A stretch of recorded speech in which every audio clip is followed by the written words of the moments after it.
Please take your seat. The show is about to begin. Presented by Front Yard Fantasy. I'm your host, Simon. Joined as always by my wildly handsome co-host, John Luke Garofalo. Our friend Coop with us, aka Coop A. Fiasco.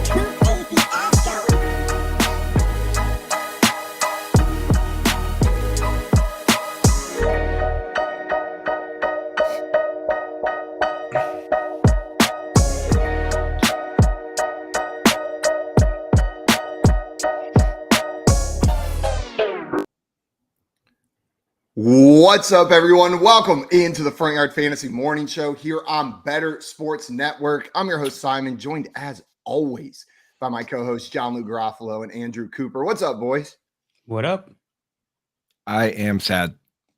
Yeah, I bet you're sad. Yeah, I bet so. I bet so. Dude, what happened, bro? What happened? Dude, what happened last night was a myth. Like, that's like an urban legend, bro. Like, that's what they tell you could possibly happen, but it never happens. Like, that's like you do drugs. That's like when they tell you not to eat watermelon seeds, right? Like, don't swallow your gum. What the hell? You're like, yeah, they're like, don't do that because this might happen, but it never actually happens. That's why everyone boos when you take a knee at the end of the game to go to overtime. But like, my God, dude, Chandler Jones just set back the funnest play in football by decades, right? Like, you're not supposed to get the lateral and take it to the house. My goodness, dude. I was gonna save it for BYOB, but we got to talk about it now. There have now been 2 times that a multilateral play in the last seconds has led to somebody winning the game. Once in the Miracle in Miami, whenever they beat the Patriots, and once yesterday, whenever the Patriots tried it and got beat by the Raiders. Only twice has it happened, and you've been on the receiving end of both of them. The Dolphins one at least was good. The Dolphins one was good for football, at least. That one at least, tells people, okay, here we go. And the Saints actually had one once that worked, and then John Carney missed the extra point. So, so just across the board, man, come on. And dude, not even just that, dude, but before that, the Keelan Cole play, like, I don't know what happened there. I don't know whether it was catch or not. All I know is the dude wearing white shoes stepped on the white part of the field. And here's my thought process throughout the whole thing here is if I'm an NFL coach, every single player on my team is wearing white shoes. Because if there's daylight there, then it's a catch. If there's no daylight there, then maybe the refs don't know what's going on and maybe it's a catch too. Right? It's even worse than just white shoes. His shoes were white and then had a black tip on a black and white end zone. So even though the black part of his shoe was touching the white line, it looked like there was a gap there. Absurd. The more I look at the zoom in pictures on Reddit, the more I'm like, oh man, that was on purpose. Everyone needs to wear these cleats. Get cleats that are the same color as your end zone and white. Dude, I'm going even further. All my linemen are wearing gloves that are the same color as the other team.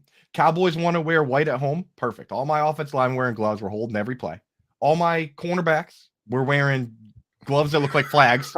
You know what I mean? Like the Cardinals have like one itty bitty piece of yellow that's like a 1.5 inch beak on a bird's nose. Every single defensive back's wearing yellow. I think right now half the team already does it. Like, forget it. Rules are off. Rules are off. Coop, you reminded me, if you ever listen to the NPR Radio Lab episode about American football, it's called American Football on Radio Lab. Radio Lab. They tell this story about this coach that was instrumental in the rule book being written for football. I'm forgetting his name right now. I wish I could remember. But he used to do stuff like that. He was like, okay, like they know who's holding the ball. I'm going to sew a 3-dimensional football on the front of everybody's sweater. That way we all go like this and the other team doesn't know who has the ball. Next year, that's illegal.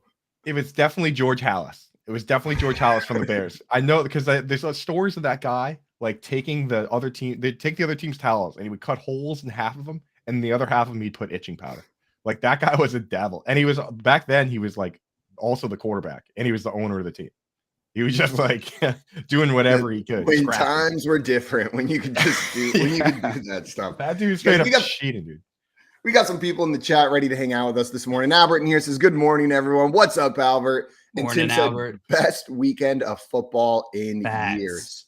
Facts. God, just an insane number of insane games and insane narratives and insane scores. football was drunk this weekend. I love football. Me too. Me too. Albert said some people are calling that play Myers remorse. Jacoby Myers said the plan was to run the ball and go to overtime, but then, quote, said he was, quote, trying to be a hero. I thought I saw Mac Jones open. Bro, what? 70 yards the other direction?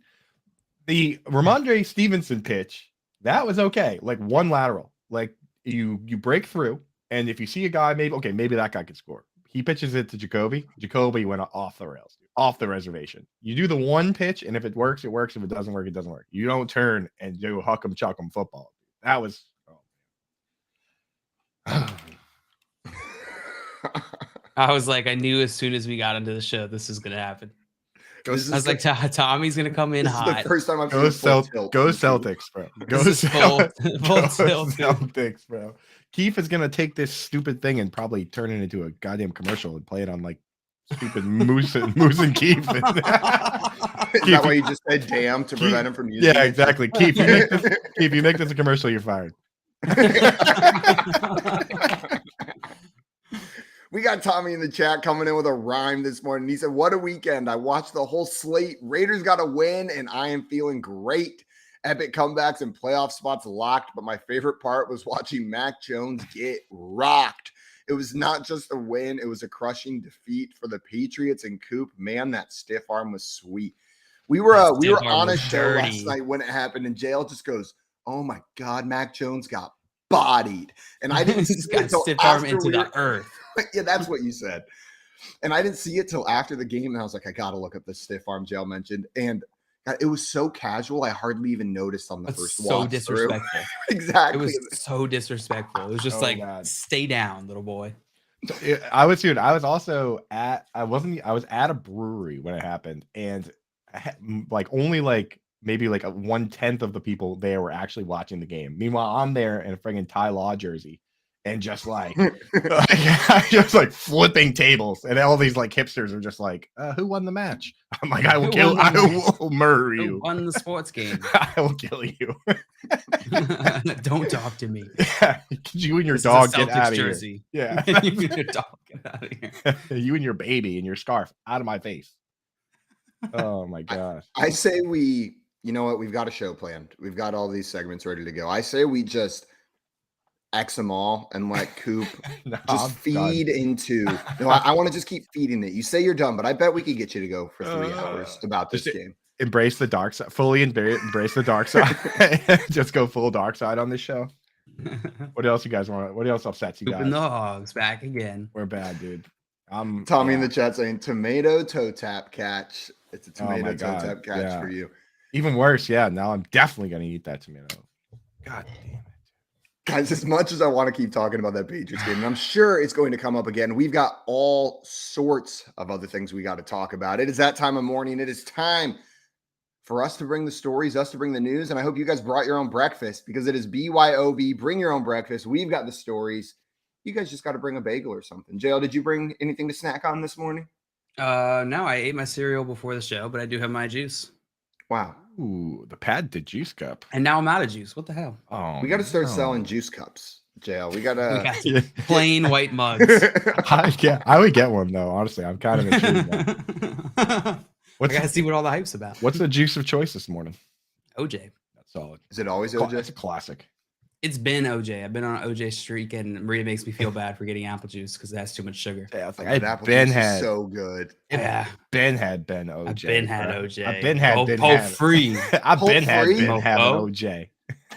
What's your second favorite talked juice? About this. Second favorites. I like apple juice. Apple juice might be number one. It is. Ooh.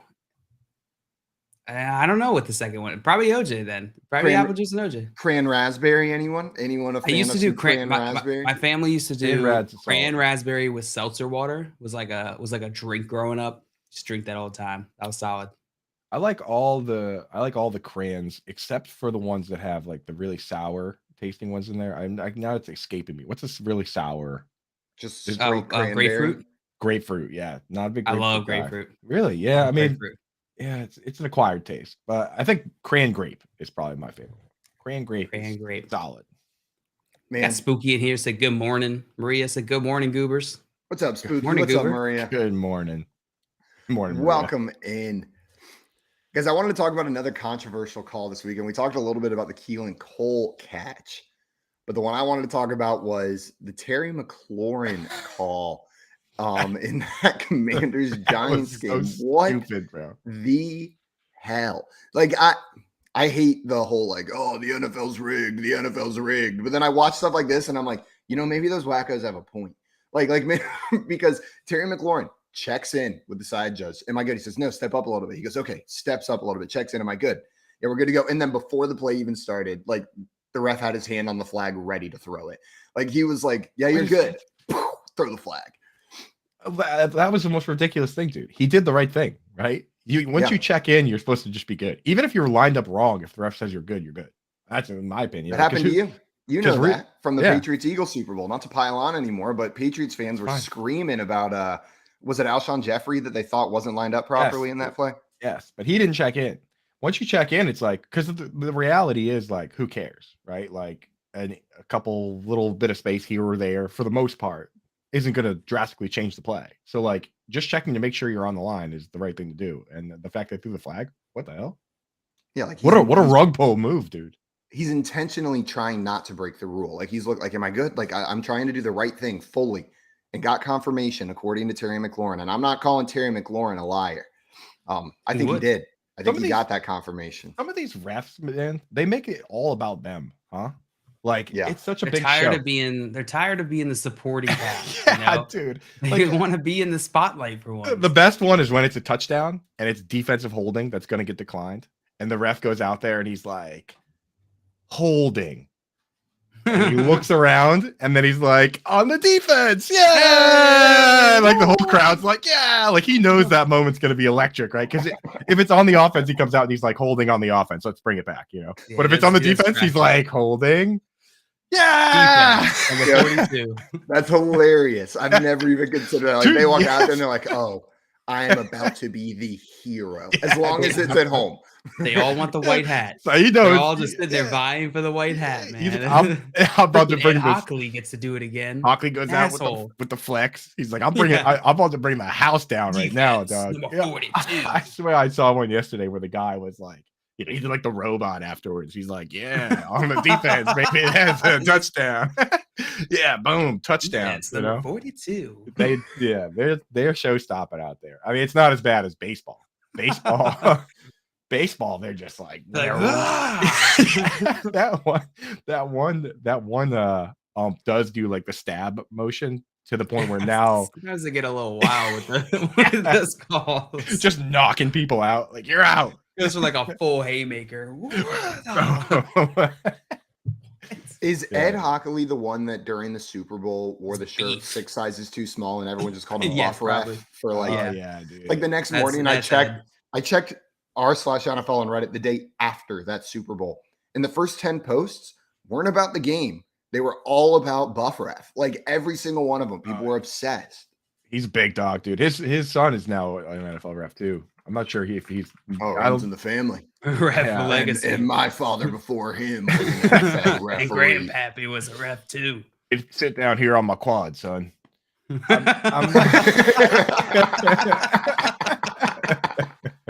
Let me tell you about your grandpappy.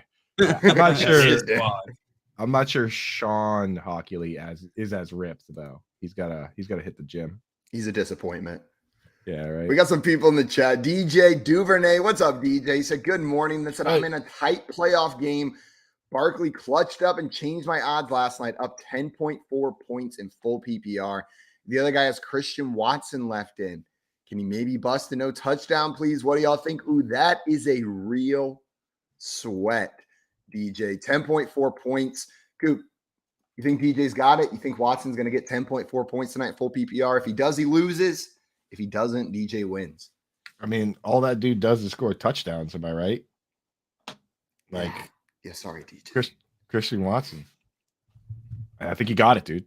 The only question is how many touchdowns does he score? Oh, then he would lose if Christian Watson scores. Oh, my bad. You're in big trouble. You're in huge trouble. Yeah, for sure. That dude, He scored like 7 touchdowns in 3 games, brother. We'll see. That's a risky one, but 10.4 points. You got a little bit of a cushion at least. He can score a touchdown and you can still win. You might be able to get away with it. You might be able to get away with it. You got a little bit of a cushion there. You needed those Barkley points last night, so I'm glad you got them. But that's going to be a close one for sure. Man, those are the matchups you live for in the playoffs. It comes down to one player left on Monday Night Football.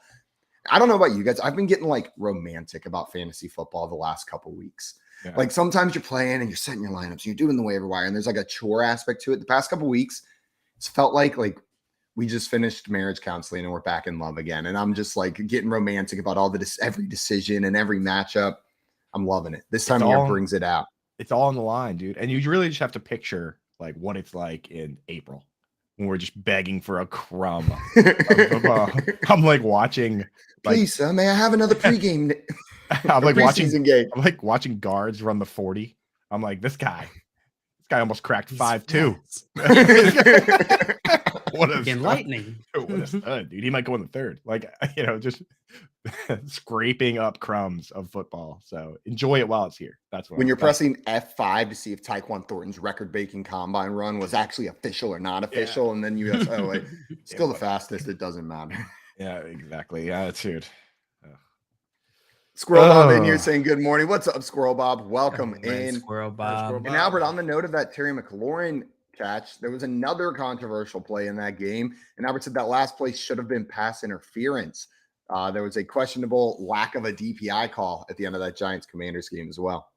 Yeah, I, for one, welcome our robot ref overlords. Let's just bring them in. Sky Judge, all cameras everywhere. Pay just instead of having refs, just have cameras everywhere. What happened to the cameras that were in the pylons too?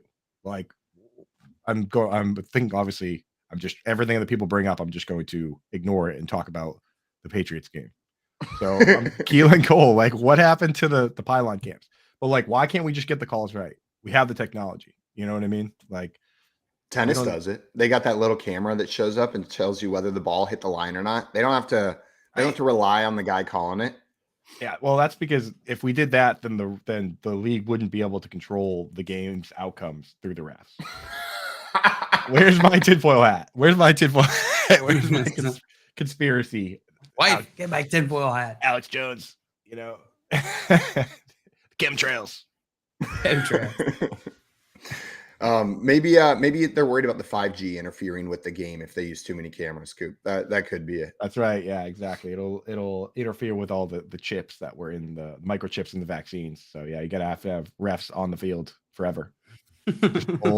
old pasty white guys, dude, like 30, 40 vision. There's one woman now. And one lady who probably, is wearing one contact lens.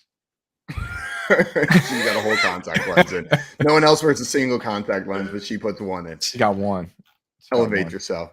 We got Ilmine Jedi in here. Good morning, Ilmine. He said, "Hey guys, Ramondre."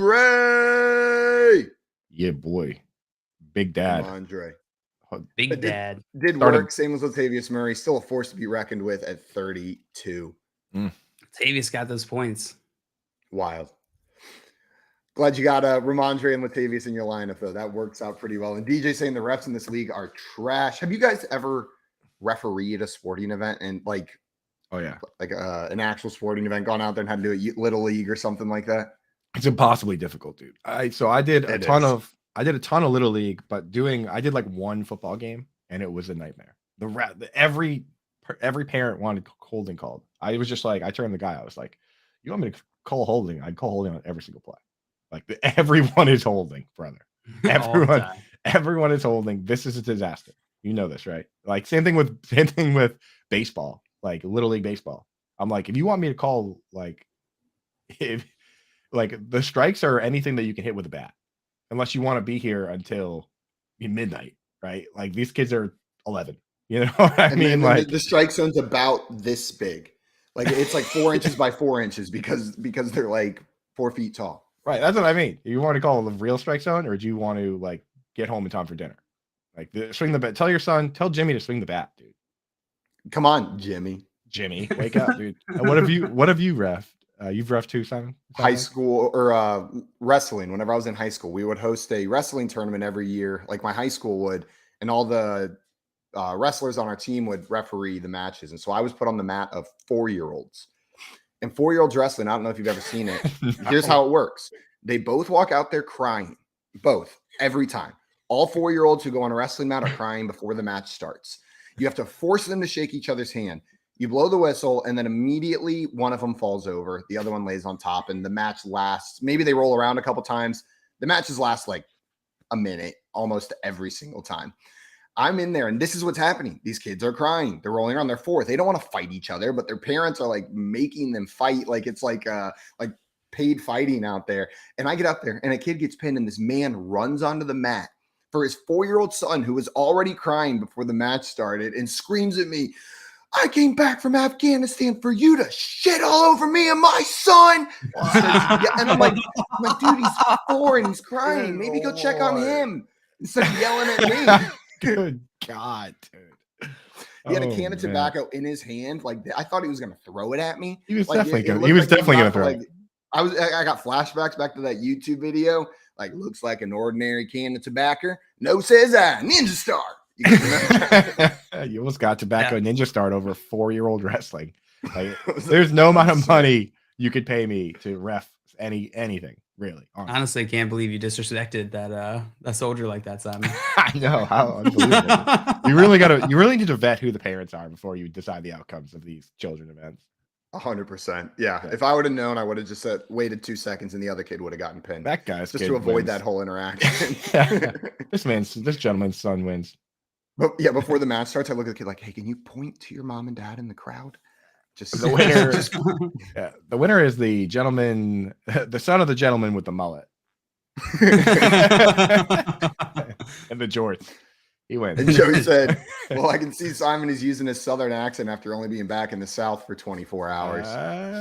True. It sneaks back in there, boys. Now I was actually recently told this. I did not know this, but like, I didn't realize that like people don't consider Arizona to be the South and like New Mexico, because where I live, the West. When I take a little peek, see at the map, I'm like, it looks pretty South to me. But so Texas, is that Texas the South? Texas is Texas. I feel like Texas is just Texas. Texas is the Southwest. This is where you start to transition, because then you get to the west part of Texas, like El Paso and stuff, and you're basically in New Mexico. Yeah, so basically you get to the second half of Texas and they stop calling them Southwestern egg rolls. They're just egg rolls. They're just egg rolls. Exactly. Okay. Exactly. All right. Well, yeah, because I didn't know, dude. I was like, yeah, that's the South, and this is the South. I feel like the South is the Southeast. Where I live, there's quite a few states that are South, right? Like you live pretty far south of where I live, JL. Yes, that's true. To me, Baltimore can be the South. You know, Maryland is the one curious case you can make an argument for it being in the South, because it is below the Mason-Dixon line, but culturally wise, it does not feel like the South, because I've lived in the South and I've lived here. Very different. What my favorite moment of the show every day is when we say something that Scott Fish, he cannot contain himself. He just has to switch browsers to open the chat to say something and make sure that we know. And he's almost always right. I can't remember the last time. That is my favorite part of every morning. That's favorite right. Every show is when we say something where Scott Fish is like, "I need to say something here. I need to step in." Wait a minute, guys. Wait a minute. So that is the Southwest. Here. I apologize. I was wrong. I live in the Northeast. What you don't know, Scott, is in our show sheet we have like bait Scott Fish written at certain times to try to get a reaction. Coop, I think it's funny. We bet the over under every day, right? And it's always the over. You're acting confused about region names, and you live in the least descriptive, most confusing region name in the United States, in New England. What the hell is New England? Like the South, you know what? Maybe there's some other stuff that's South, but at least it's South. The Southwest makes sense. Midwest, slight misnomer. I guess maybe it was named before we realized how many Western states there were going to be. But New England tells you nothing. Absolutely nothing about where it is, what's included. I don't know. Is Maine part of New England, or is Maine too far north? Simon, I could not tell you. Don't tell us, Coop. Don't tell us. I cannot tell you right now what is in New England and what is not in New England. We claim different states at different times based on whether we like them for that particular topic or not. Where are we at with Rhode Island? Rhode Island is in.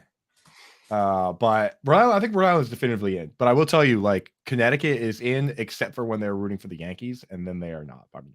Then they're out. Right, then they're out. Like that half of Connecticut that's real close to New York City is not part of New England. Right, but I think most of the states in there are, you can count them. Western Massachusetts, just barely part of New England. Delaware Could not be farther from New England. If we're being honest, truly, I drafted Delaware in our state draft. Don't really know where it is. Nothing about Delaware. I know the shape, and I know it's on the East Coast, and it touches Maryland. I think it touches Maryland. Yeah. There we go. Check me out. Yeah, but in my mind, Maryland is. It definitely touches Maryland because I've crossed that. Yeah, I've crossed that line. Joey, I'm sorry. Go ahead, Joe. Scott Fish said, "Baiting fish, novel idea." I walked right into that one. How did I not see that as I said it? Yeah. My God. And then Maria says, what do we call Minnesota? The Midwest? Mid New England? I'm sure Scott knows. Scott, what region is Minnesota in? Just Canada? What is Montana? That's not the Pacific Northwest. That's west. That's definitely west. Montana? Yeah. Dude. Look at the map. It borders Canada. There's no north anywhere in the mix. Oh, well, it's north, but I thought that was just assumed. Is the mid-north? It's the mid-north. You know what's shocking to me every time I see it on a map? How northern Iowa is. Let's just talk about things on a map that are surprising to us. For real. We had literally the most exciting weekend of football we've had in 5 years. And we can't stop talking about Midwest states. Montana, Delaware. Montana, the pride of the mid-north. The pride of the mid-north. the heart of the mid-north. You know what I'm talking about. Oh my God. It's fun with maps. Yeah. It's crazy how yesterday was so crazy. We forgot how crazy Saturday was. Should we go back in time and talk about Saturday, or is it too late? Are we too disconnected from Saturday? I will tell you one. Can we do the ending from Wayne's World where they go back in time and redo the ending of the movie? Oh yeah, we should probably do that for the start of the show. Just go back and just cancel what we've done already. I will say one amazing tweet. Did you guys see Matt Ryan's wife's tweet? No. Oh, it's so good. She was like, wow, what an amazing end to this World Cup. So spectacular that everyone probably forgot everything that happened in the NFL yesterday. people were I enjoyed it. Some people took it a little too seriously. I like to imagine she didn't consult Matt Ryan before tweeting that. Did she just like sent that out? That's pretty funny. That is a funny tweet. That's good. I saw something yesterday that was like, hey, just shout out to anybody who's listening to this. If that was your first soccer game you ever watched, like if you decide you're not a normal soccer fan, if you turn that on, never watch soccer again. Right. Like just like you literally will never watch a better soccer game than that one. Just call it a day. Like you came in on top. You don't need to ever watch another one again. That was like I brought my now wife to like her first baseball game, and she lived across from Fenway Park. Just literally wasn't interested, which I thought was insane. The first game she went to, there were like 7 home runs. That's basically the same thing that happened yesterday. Like she's like, baseball's great. I was like, this isn't baseball. No, it's not. It's usually very boring. Right. We got Jonathan in here. Has a question for us. He says, I have Geno Smith and Deshaun Watson in a super flex league. Wondering if I should pick up Huntley or gross Zach Wilson based off of matchup. John Luke, are you running with Geno Smith and Deshaun Watson, or are you picking up Tyler Huntley or Zach Wilson? I have no interest in Tyler Huntley. Zach Wilson, I also have no interest in. If you have those two guys, Geno Smith and Deshaun Watson, I'm just rolling with them. Tyler Huntley was an immediate swipe white. Zach Wilson, you at least checked a couple pictures, then you're like, nah, I'm out of here. Definitely not. I would only consider that if you're also part of it is blocking your opponent. Like if your opponent might start somebody, then maybe do it just for that reason. But otherwise, don't do it. Don't do it to start them with the guys you have. I'm starting the guys you have. Craig in here said someone needs to get me a photo of Tommy so I can put his face on Chandler Jones and Coop on Jacoby for a GIF. Please, Craig, not now. Not now. we can absolutely do that for you, Craig. We can absolutely do that. 7:30 in the morning. Yeah. Saw a playoff update last night from Ari Myrov. And this one feels good. This one's fun to read. The Lions have now won 6 out of their last 7 after starting the season 1-6. They will be a half game out of a playoff spot entering Week 16. And their remaining schedule, at Panthers, Bears, at Packers. All winnable games, every single one of them. We could see Dan Campbell and these Lions make the playoffs after rattling off 6 wins in their last 7 games. Wild. Yeah, I'm so happy. The Lions have looked fantastic, and you got to give it to them. They've put this season together with really limited resources here, limited leverage. So yeah, and the funny thing about the Lions is like when they do those polls and stuff for that division, like I feel like, and correct me if I'm wrong, Scott, but none of the teams in that division ever named the Lions as their like least favorite. Like the Packers hate the Vikings hate the Packers, the Bears hate both those teams, but nobody's ever saying like I hate the Lions. I think if the Lions were to make that run, they would have a lot of neutral support. I mean, I'm on board. I'm in. The only other team I would maybe cheer for more if they made the playoffs is the Jaguars. I love the Jaguars going in there and making it, but that's just because Trevor Lawrence and Travis Etienne, like some Clemson boys over there. But the Lions and Jaguars are the exciting stories of this year right now. You mean Trevor, Peyton Manning, Lawrence? Trevor, Peyton Manning, Lawrence. He's a super stud, and we knew he could make all the throws. Like going back to college, like I've seen clips of him like rolling to his left and throwing laser beams on the run. Like we knew it was there. He just needed a real coach. Now that he has one, this is like his rookie year. Honestly, like Urban Meyer ruined the first year. This is his rookie year. I think people, they see Trevor Lawrence and they know his attributes and they see his success at Clemson, but they may not know the Clemson offense that well. We talked about this a little bit last night. In college, Trevor Lawrence didn't have to go through reads. Clemson runs a very simple offense. They don't run a pro-style offense out there, and they rely on the athleticism of their receivers just being better than the defense that they're going against. Trevor Lawrence was throwing the ball to T. Higgins against competition that couldn't keep up with T. Higgins. He didn't have to go through his reads. He locked onto a guy and he just threw it to him. And if you watch his college tape, you'll see that, and that's not a flaw in the system. It's the design of the system. Right. So dude had a lot to learn whenever he got to the NFL, and then dropped him off and his teacher was a drunk baby. Urban Meyer, they just threw him in a room with him. It was like, good luck. Right. Ridiculous, bro. yeah, it just goes to show you how like just being able to step aside from the recency bias really can give you an edge in fantasy football. Because look at Trevor Lawrence. How many people were talking about Trevor Lawrence being a bust? Oh, and it wasn't Urban Meyer. Same with Justin Fields, right? People are so quick to throw in their evaluation, and a lot of times it can burn you. Same with Tua.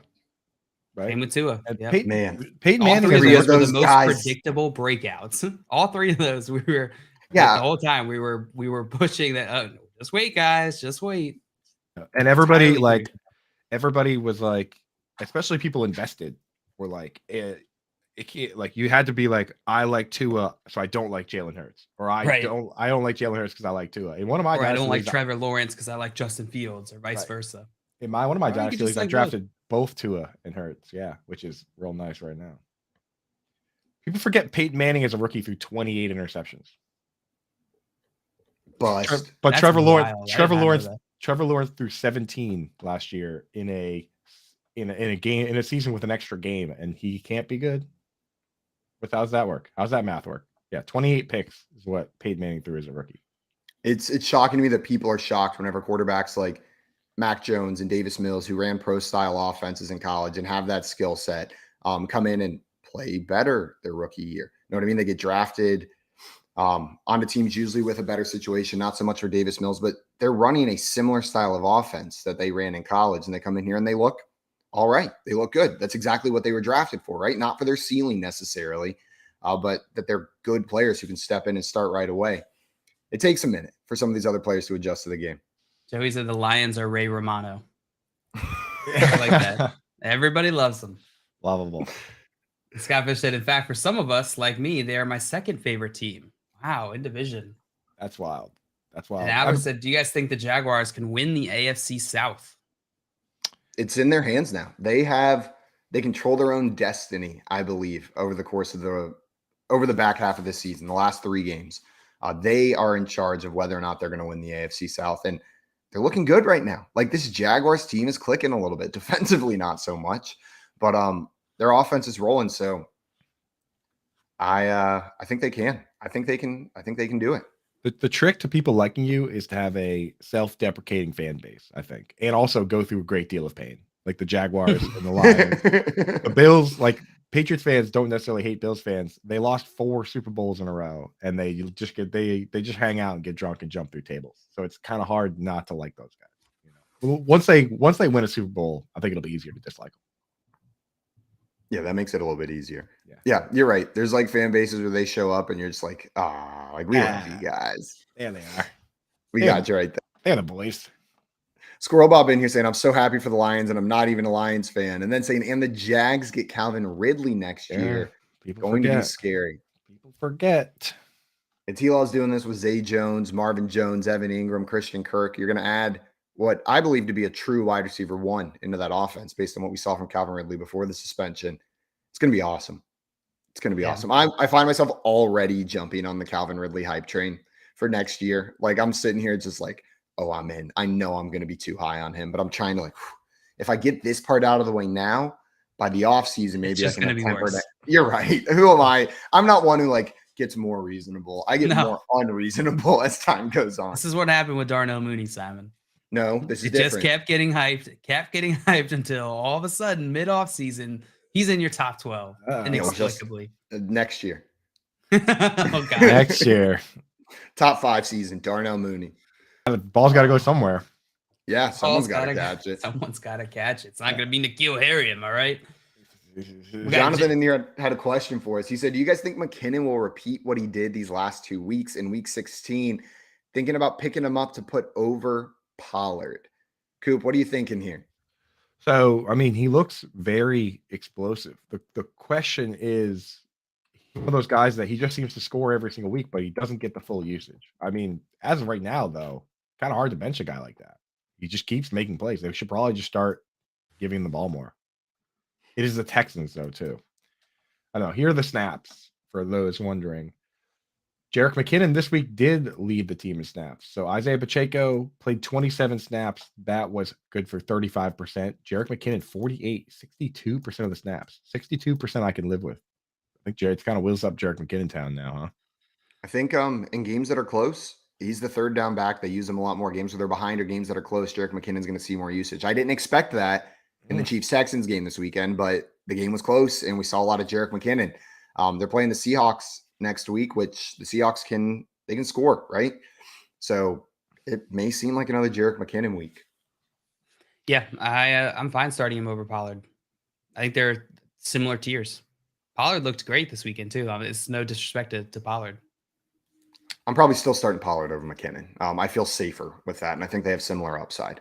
Right, neither one of them is the full back on their team, but I'll throw Pollard in there just as a little bit safer in that offense. 55% of snaps for Tony Pollard, 51% for Zeke Elliott. For those keeping track at home, that's 106%, which means they are playing some snaps at the same time. I mean, that's math, baby. Or does the game going to overtime add that extra percentage on there? No.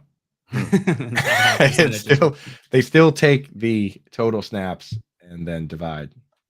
But yeah, the game going to overtime did mean that they ran 75 snaps, which is well above the league average. So you do have to take that into account, right? We saw that early in the year with the Jets players, where that team was running like a stupid number of snaps and throwing a ton. And we were like, oh, all these guys are awesome. Tyler Conklin, blah, blah, blah.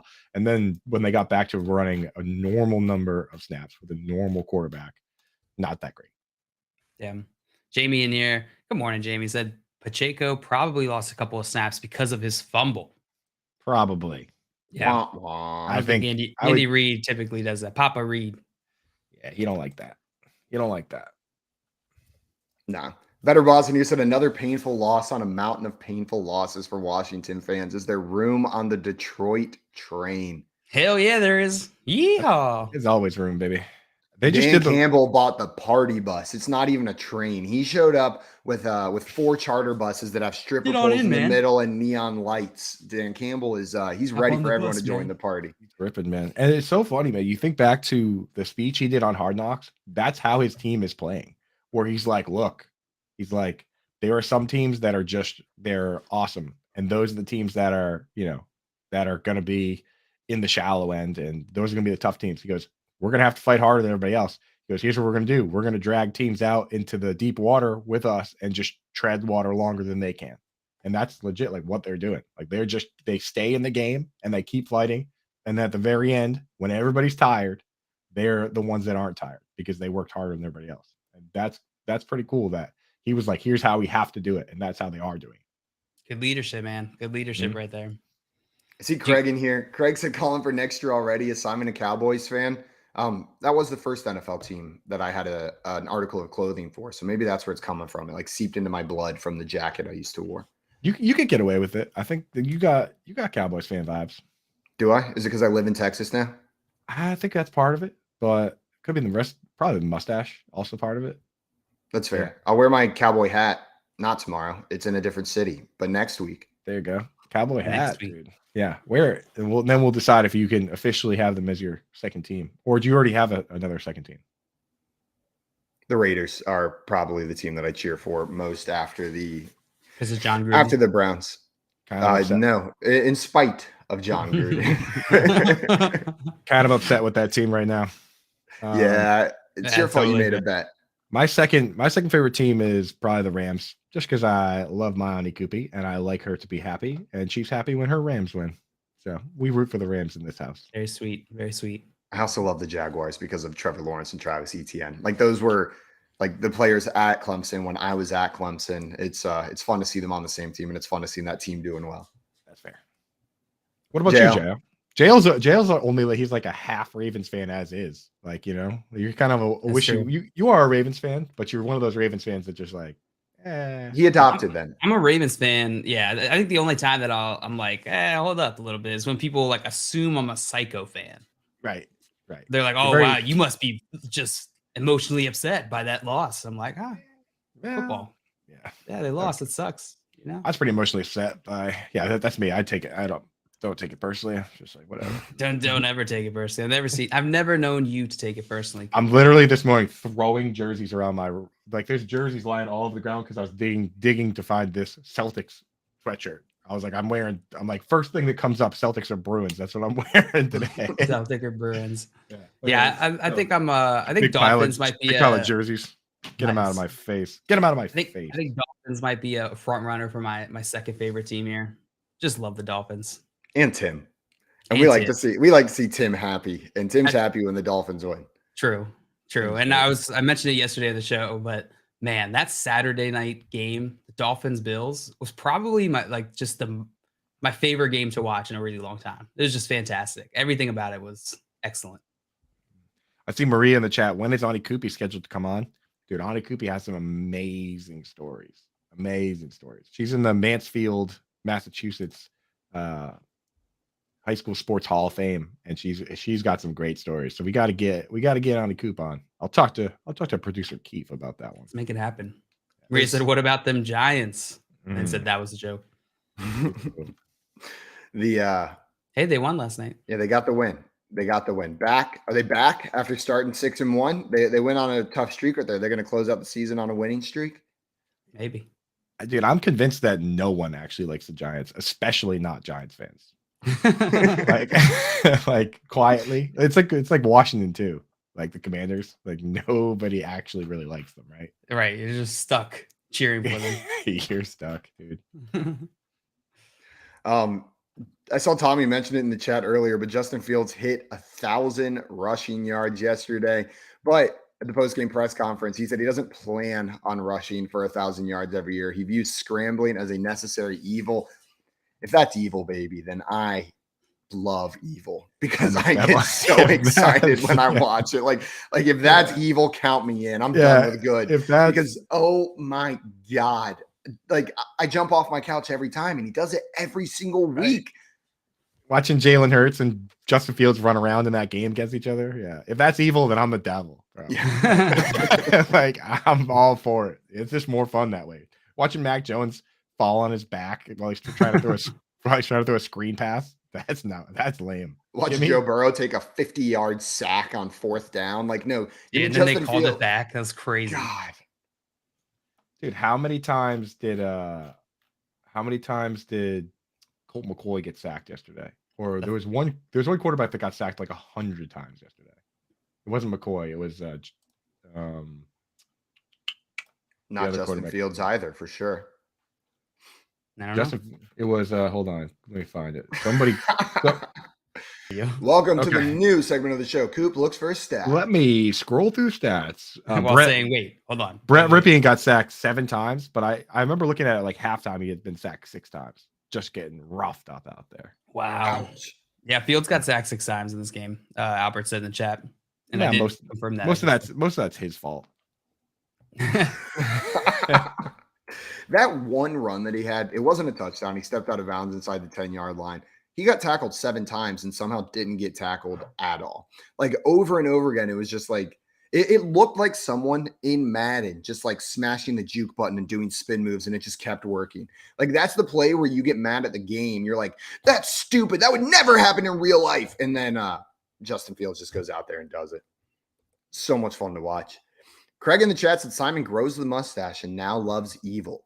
Are we sure this is an alternate dimension, Simon? Where is our normal Simon? That is a classic TV trope. Get replaced with the mustache version that's evil and no one even notices. Evil Having mustache. a Futurama. Well, but you had the mustache. We'll keep an eye on it. If we get to Wednesday and Simon's got like an eye patch on, then we'll know. We'll know for sure. We'll know for sure that he's gone full evil. I think that's the final step in the evil transformation is the eye patch, right? I think it's the monologues. I think when the monologues begin, that's whenever the evil is fully sunk in. He starts sitting there with his eye patch like, Yeah, when the show starts, it's just like a 20-minute monologue. We come in, he's just petting a cat. That's like turns on the lamp as the beginning of the show. the chair spin. Take a seat. Welcome to Did my you guys see Steelers Marcus Allen have just the stupidest penalty you could ever get? So dumb. 4th and 21. The Steelers are playing the Panthers, and he runs into the huddle of the Panthers, drawing a flag, giving them a first down. Shut up. On 4th and 21. That's illegal. God. Yeah, you can't get in their huddle. What like and it's not like he's like one of their stars, right? Like I would think as a special teams primarily special teams player, my like self-preservation instinct of like having a job would prevent me from doing something that stupid. Know what I mean? Like if you are not a locked in, like, my job's pretty safe on this team. Right. I'm not going to you're gonna keep your head down. You're not going to do anything crazy. You just want to do your job and get out of there. That'd be like walking into your first week of a new corporate job and going into your boss's office and saying, "Sup, loser," and then spitting on their desk. Be like, it was just a joke. I was just being funny. The thing is, dude, what you're forgetting is that more than half of guys that play special teams are crazy. Like you have to be crazy to be on kickoffs. To run full speed at 11 other giant men who are also running full speed. Exactly. You're not going to find enough dudes that aren't crazy to do that job. So you got to deal with some of those guys. It feels like the Steelers, like there's like one of these happens every year for the Steelers, like where they just get these really stupid penalties. And I don't get it. Like Tomlin's a tough dude and he's fairly tough on his players, but we see this, I feel like, consistently with the Steelers, just boneheaded stuff like this. 4th and 21. Have some situational awareness, man. 4th and 21, and you're going to try to be funny and cute. You don't even need situational awareness. You just need common sense.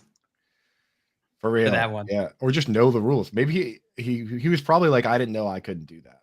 Yeah. It's never come up. Scott Fish said, Jonathan Taylor, high ankle, likely done for the year. I feel like with 2 weeks left, we kind of assumed, though. Yep. Jonathan Taylor. I mean, he wasn't the only reason I got knocked out of one of my Dynasty League playoffs, but he certainly didn't help. That's what people forget about like best ball. Like everyone's sitting there, like, everyone's like, oh, 5 of my teams advanced in best ball. If your team is good all year, you're probably not going to win. Like weird things happen in best ball. Last year, the teams that won had like Rashad Penny and Devin Singletary, who were terrible all year. Like we don't know what's going to happen. So there you go. A bunch of teams are sitting there with Jonathan Taylor thinking, great, this is awesome. And then rug pull, smell you later. Yeah. Bonk. Rug pull, bonk, smell you later. Smell you later. The trifecta. That's how it goes down, dude. Yeah. Scott had a question for us. He said, question for each host. If you were named CEO of Twitter tomorrow, what is your first change course of action? I know mine right away. I am putting an emphasis on the team around the search functionality on Twitter, and we are cleaning that up. It is going to be seamless. You're going to click on that. Maybe the rest of it will be broken, but I am dedicating all engineering resources towards fixing the search functionality on Twitter. Just make it easier for me to search for stuff. Come on, please. Seriously, for real though. Like I had to just yesterday, I had to mute an account that was called Daniel Bellinger Stan account because I'm trying to figure out if this guy is going to play with broken ribs. And Daniel Bellinger Stan account apparently feels the need to send a tweet every 45 seconds. So like I can't, and he's not even talking about football. He's talking about like, you know, like TV shows and stuff. And I'm just like, okay, can I actually find what's going on with Bellinger without this weirdo like sending 1,000 tweets? Like the whole feed was just this one guy. He's listening right now and he's like, oh, I thought people liked my tweets. Jail, what about you? What are you doing as the CEO of Twitter, Jail? Simon, I like that one specifically. I'll lobby you to give us the ability to search for polls and by vote count. Have a minimum threshold by vote count. So for the sole purpose of poll perception, just to make it a little easier. That's what's inspiring this is trying to find polls on Twitter. Like it's a nightmare. I have to like get creative with my search terms. Like what do people usually put in the words in their polls? Yeah. First I think first thing I'm doing, I'm gonna ban Dave Kluge just because he would freak out, dude. Yeah, he would be like, "What did I do?" And then I'd unban him, and I'd be like, "Just kidding, bro." But he would he would notice right away, and he would be like, "What the hell?" Like he'd be on Reddit posting like, how do I get unbanned from Twitter?" Like you send him on like a wild goose chase, and you're like, "Oh, here, some more, submit a support ticket," and then he submits it. And then at the end of it, it's like, "Oh, if you want to get your account reinstated, please fill out the survey." And then the survey just goes to like another survey. he would definitely he would know that I banned him too because I owned it. He would hit me up. He'd be like, "What did I do?" And I'd be like, "I don't know, man." I said, "Oh man, I'm not really in the day to day. I don't know." We have this new technology that identifies like really bad accounts though. So and I would just mess with just Kluge, and then I'd probably just chill. I'd probably go on vacation with all the money that I would have. Jamie said, "Add on an edit feature." I like that. Tim said, "I make Twitter have a scratch and sniff function." The edit feature, if you had an edit feature, you would have to make it very clear that tweets were edited, though, because people would be abusing that so hard. Or like just auto delete replies and quote tweets if somebody edits their tweet, like it goes away or something like that. Absolutely, Joe. What are you doing as the CEO of Twitter? I'd rehaul the whole thing, just revamp the entire thing, switch to a interest-based algorithm. Boom, let's go. TikTok of the internet. TikTok's not all the internet. Because TikTok is in its own, the non-internet. It's in the TikToker net. Mm-hmm. I'd make an engagement farm threads would be illegal, punishable, like an actual crime where you go to jail. Every statistic has to be exactly correct. I would limit the character limit to like 3. 10. Yeah. SOS. You know that we'd survive on like a crazy. If it was like 10, we'd survive on we'd create like a crazy new language where everybody could like understand, you know what I mean? Where you send 10 letters and we could figure out it means something like very deep.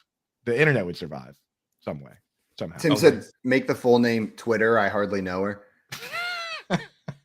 Dude, I really think Tim should be in charge. Oh, it would be pretty good, honestly. He's coming up with some smart ideas. First, the scratch and sniff. Yeah.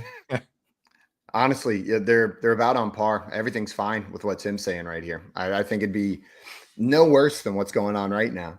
I support it. Let's get Tim money. Let's get Tim as the CEO of Twitter. And Jamie said, change the Twitter logo to Tweety. Get the. I'm imagining Tweety, but like, do you remember? I feel like there was an era where Tweety Bird and like Taz were like really popular on T-shirts. Like Taz the Tasmanian Devil and Tweety Bird, and they would say things underneath it like that didn't quite match. It would be like gangster, and then Tweety Bird would be on there wearing like a chain or something. There's like a whole line of just horrible Looney Tunes T-shirts from like the early 2000s. You want to see a whole line of horrible Looney Tunes T-shirts?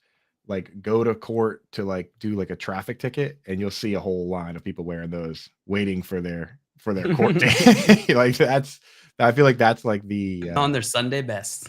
Sunday best, yeah, their finest sweatpants. And Maria said, I mean, I rocked a Tweety Bird bathing suit. True, I have seen pictures. Power. It's a power move. Power move. Do you guys watch that Titans interception whenever they threw to Mike Williams in the end zone? That was insane, right? That was awesome, dude. I forget who the DB was, but he jumped up. He was going out of bounds, jumped up, caught it midair, and basically did that. You guys ever play that game? What's it called? Like taps? Yeah. It was called taps. Yeah. We got to jump up and toss it. That's what he did. He caught it and then tossed it to his teammate in the end zone for an interception. It was wild. I was at this brewery I brought my iPad there. I called them in advance and asked if they had red zone. They said no. So I brought my iPad and I'm like watching that. I'm like watching that play and I like grabbed this stranger and I was like, watch this play. It's insane. And the guy watched it and he was like, okay. And I was like, okay. Can I go he's back like, to my... He's like, can I go to the bathroom now? I was like, yeah, go. Can I go listen to my Rage Against the Machine, please? Please. Thank you. Yeah. They were playing music, which annoyed me. I'm like, the Patriots were on. I was like, can you shut this off, dude? Stop playing music. Stop having fun. They're playing like Fiona Apple. I'm like, dude, we're about to go in overtime. Eli Apple, not Fiona Apple. Yeah, we're talking NFL here. I'm like, we're about to go in overtime. And then they came back and they were like, you want me to shut the music off anymore? And I was like, I don't care. It doesn't matter. I don't care now. That interception was insane, though. That's one that could have gone poorly. You know what I mean? I feel like it is ill-advised to take a pass in the end zone that's about to go out of bounds and to throw it back in bounds, even if you think you have a teammate there ready to catch it, right? Whereas the Chandler Jones play, set football, fun football plays back 20 years, this one might have led to some more awesome plays after this, right? People are going to see that, but that could easily go the wrong way. You tap that wrong, it goes back to the offense. Mike Williams catch it, scores the touchdown. But I hope we see more people trying this because that was wild. Insane. Hopper said alley-oop interception. High risk, high reward. It's like starting Jeff Driscoll at tight end. Jeff Driscoll. Yeah, that didn't work out. Oopsies. Taysom Hill worked out, though. But it's only a matter of time, that Taysom Hill game. Mr. Scampers in the chat said 44 characters limit plus a GIF. Every tweet has to have a GIF. I like that. GIF? A GIF. All right, I understand that's right. Let's not. I'm not going to fight. I'm going to tell you I understand that you're right. That is correct. I just refuse to say it. It feels wrong. That's a peanut butter. That's totally fine. It doesn't matter. That's out of that guy's control, though. No, that to me falls under. That's like J.K. Rowling rules. Like, you made it, you can't go back and start making edits now, dude. It's GIF, buddy. If you wanted to spell it with J, you should have did that, brother. Should have did that. Yeah, you should have changed the letter for the acronym if you wanted people to pronounce it differently. That's right, dude. Come on. You should have known ahead of time. Can you imagine if the Wikipedia page was generated with a J? Like it's like GIF. Which means generated with the J. Yeah. Yeah. Wikipedia. Speaking of Wikipedia, they put the like drive information to donate money up on their website every year. But this year's, if you go there, it made me feel guilty.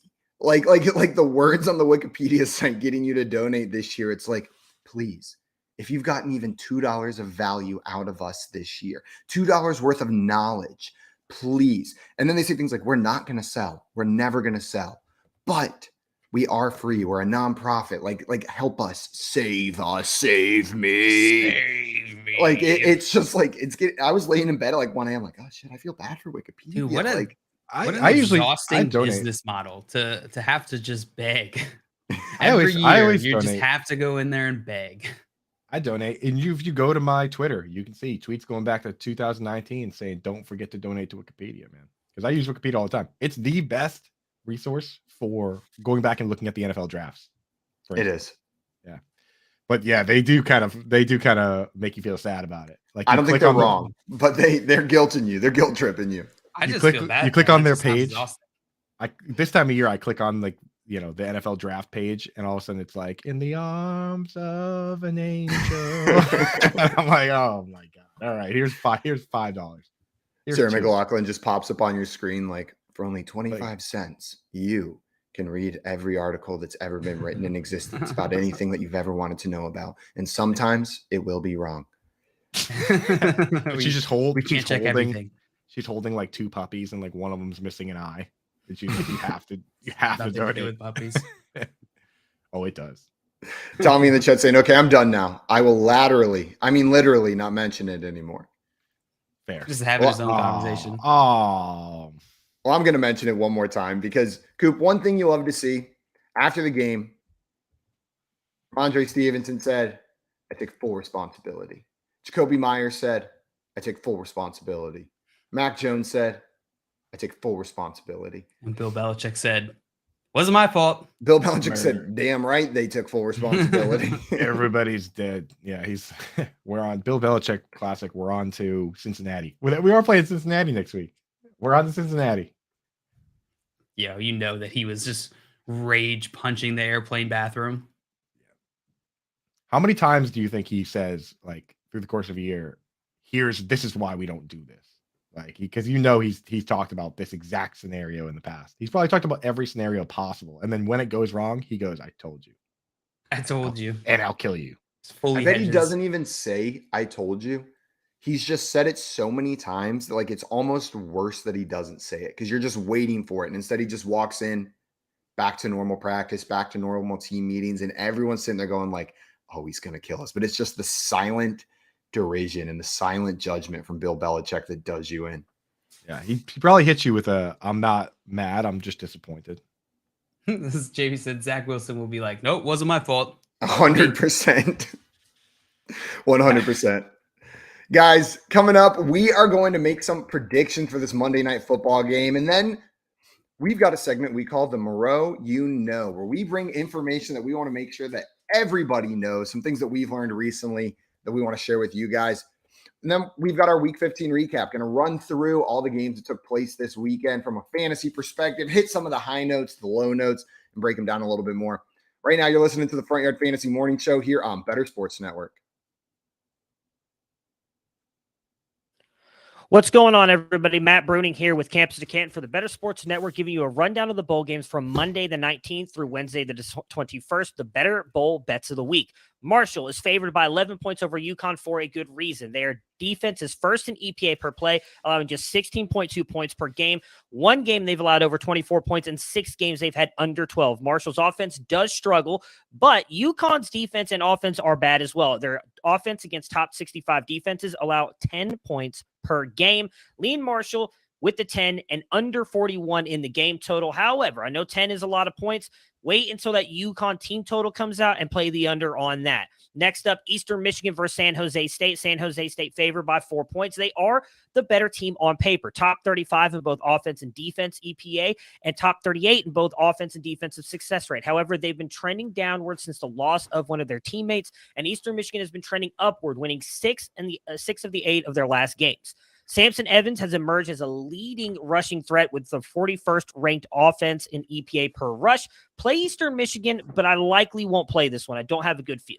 Liberty versus Toledo. Toledo's favored by 4.5. Liberty is a disaster right now. Quit level 9,000. They lost to UConn, New Mexico, and Virginia Tech at the end of the year. They were double-digit favorites in all of them. They had the worst tackling grades per PFF in 3 of the last 4 weeks, and Toledo has a ton of motivation to win this game. They have one of the best G5 quarterbacks in Daquan Finn, who is healing from an injury. 23rd in EPA per play, 6th in defensive success rate, and 15th in early down success rate. Play Toledo at 4.5. Last but not least, Western Kentucky versus South Alabama. South Alabama favored by 4.5.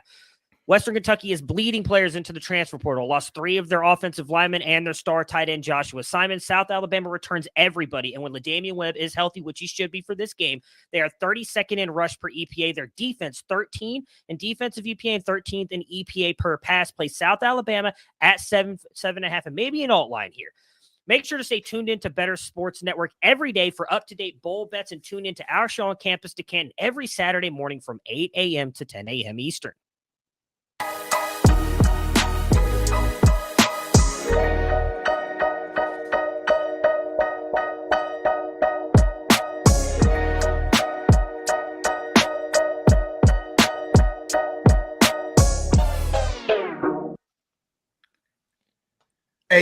Hey, welcome back in, everybody, to the Front Yard Fantasy Morning Show. I'm here with JL and Coop, as I am every morning. You know what? I say every morning, but I missed you guys on Friday. And coming into this show this morning, was like, man, I see you guys so often. I was like, it's been a while since I've streamed with JL and Coop, but it was just one Thursday. extra day off. It was just since Thursday, but I felt it like in my soul that Well, I hadn't been on with you guys in a minute. That wasn't this show though on Friday. That was Coop and the Hogs. So Totally you different show. You haven't missed any of these shows. Coop and the Hogs. They get out of the pen. Oh, they got loose. Loose. Yeah, we determined that just saying Coop and the Hog is kind of disrespectful. Yeah. Not Coop. So, So Coop yeah, and the Hog. someone in the chat said Coop and the Hog, and it just did not. It did not Just it came off as insulting. No, Yeah, the Hog. this is being mean to me. Yeah, but no, it was a pretty bad show on Friday. Coop and the idiot. Coop and the ugly boy. Coop and the. Well, yeah, it's got to be hog. We have to all be hogs because it's too rude. It's too rude that way. I never thought about it that way. That's so rude. Instead, the other way is me leading the Hogs. Yeah, king of the We're all hogs. The king of the hogs, which totally different. It changes the meaning entirely. What that one letter. King of the Hogs also sounds better than being like the Hog King. Which Hog King. Hog yeah, King. the ugly ass king. He's the Hog King. King of the Hogs, I think. Sounds like you won a pageant on Shroot Farms at the end of the season, like at the end of the year. King. Like, would you rather be king of? Well, Jill, you get to pick. Would you like your title to be King of the Hogs or the Hog King? King of the Hogs. Sounds great. Or Prince Hog. Or Prince of the Hogs. Prince Hog. The Hog Prince. The Hog Prince is just as bad. The Hog Prince is if not worse. Why does that sound worse than the Hog King? The Hog Prince. The Hog Prince sounds so much worse. Because if you're the Hog King, like if you could be like a big. At least you have the authority. Yeah. If you're the Hog Prince, that is. You're just your dad is. You're just there because your dad is. I'm imagining a spoiled, rotten little piggy. Like one that just walks in with like a ruffly collar on. This little pig. He's like, I will not eat this slop. Dude, it does have the best. I ring want to that it, though. slop. The Hog, the Hog Prince has the best ring to it. Is this organic slop? A vegan slop only. We got Jamie in here saying WinBet got approved for the first online betting site in Massachusetts. Coop, you hyped? Well, every time somebody says that in Massachusetts, though, I have to check with John and Pemba, who's the editor at Fantasy Alarm, and then he tells me why it doesn't count. It doesn't matter. Like I get excited every time news comes out that Massachusetts can have betting. I'm like, is this it, Johnny? He goes, no. This needs to be passed, and this is still in session. And I'm like, oh, okay. So until John and Pemba says that I can officially gamble, I don't trust any of the news. I was in Cleveland, Ohio for a wedding this weekend, and they're going to start having mobile sports betting in January coming up. And so it's getting close to January. The ads were everywhere. They were getting me so excited. Like I got there and I was like, oh man, it gets real old though. I was like, can I use these apps? And I started downloading them and I was like, oh, not yet. But like everywhere I looked, it was like $500 free, $1 million free. Download the app. And I was like, I was getting hyped. I was getting excited. And then I was like, oh man. Are you over it already, JL? You've had sports betting for what, 2 weeks now there? Since Thanksgiving. So almost a full month. I haven't even looked that much since then. I've just been so busy. I haven't placed that many bets. I'm mostly sick of I'm over the ads. The ads have for the last 6 months have just been inundating. Yeah, Jamie knows what I'm talking about. Yeah, August. That's when they said it would be like approved, and I was like, I did the same thing. But then I checked with the boss, and he was like, "Yeah, let me tell you, it's always longer than they say." They told us we were supposed to have mobile sports betting before last NFL season. Last NFL season, it had passed and everything. I'm pretty sure it's in the Texas Constitution that like gambling is outlawed. So it would take an amendment to the state constitution. So I will probably get sports betting when I move out of Texas is probably when that's going to happen. I can't imagine they're going to be one of the next states to get it. I want to say there's been some rumors or some legislators in Texas who are hinting at it, but I can't remember if that was Texas or a different state. I was just looking at some news. Some rumblings. Texas has a lot of rules that's for a state that's supposed to be this like Wild West free place, right? Yeah, it just depends on the rule that they're choosing to implement over there. Guys, we got a Monday Night Football game tonight between the Rams and the Packers. And And I wanted to run through and make some predictions as we're heading into this game. First one, easy enough. I just want to know, Coop, who's going to win this game? Are the Rams or the Packers going to win this one? I don't know. How's that for a prediction? No, here's what I think is going to happen. Here's what I think and what I want to happen. I want Baker Mayfield mania to be real.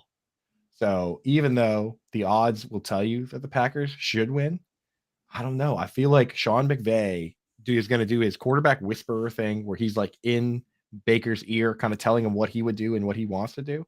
And I think it worked for Jared Goff for a bit there. I think Baker might be able to pull it off. So I'll tell you what, I'm pulling for the Rams tonight, and I think they can cover the spread. Can they win outright? I don't know if I'd put my money on that, but if I was going to bet, I would bet on the Rams to cover the spread, and that's what I'm rooting for. That is the narrative that I think would be the most fun, right? And this is a team where, which they talk about, tanking and how they might add a lottery. Well, the Rams don't have their own pick.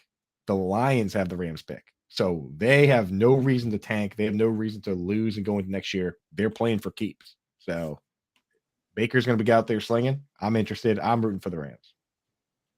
You pull them, not just pull them for them, but you're saying you think they can do it? I think they cover. So this is how I would cap this one here. I think the Packers are going to win, but I think that the Rams can cover the spread. There we go. John Luke, what do you think here? You believe in Baker mania? You think Baker can pull off this win against Aaron Rodgers and the Packers? You got the fever? No, I don't. I think Green Bay wins this game. You're fully healthy. You're Aaron Donald's LA Rams are not going to do it. You're immune. You're immune to Baker fever. What would be if there's a Baker Mayfield fever going around? What would the vaccine be? Like, what would your doctor prescribe you? Bush Light. Bush Light. You got to drink a bunch of these Bush Lights, or else you're going to get the Baker Mayfield fever. No, you would have. That's how you get it. I feel you need to eat a large chip so that you can get the weight of it off your shoulder. That's the cure for Baker fever.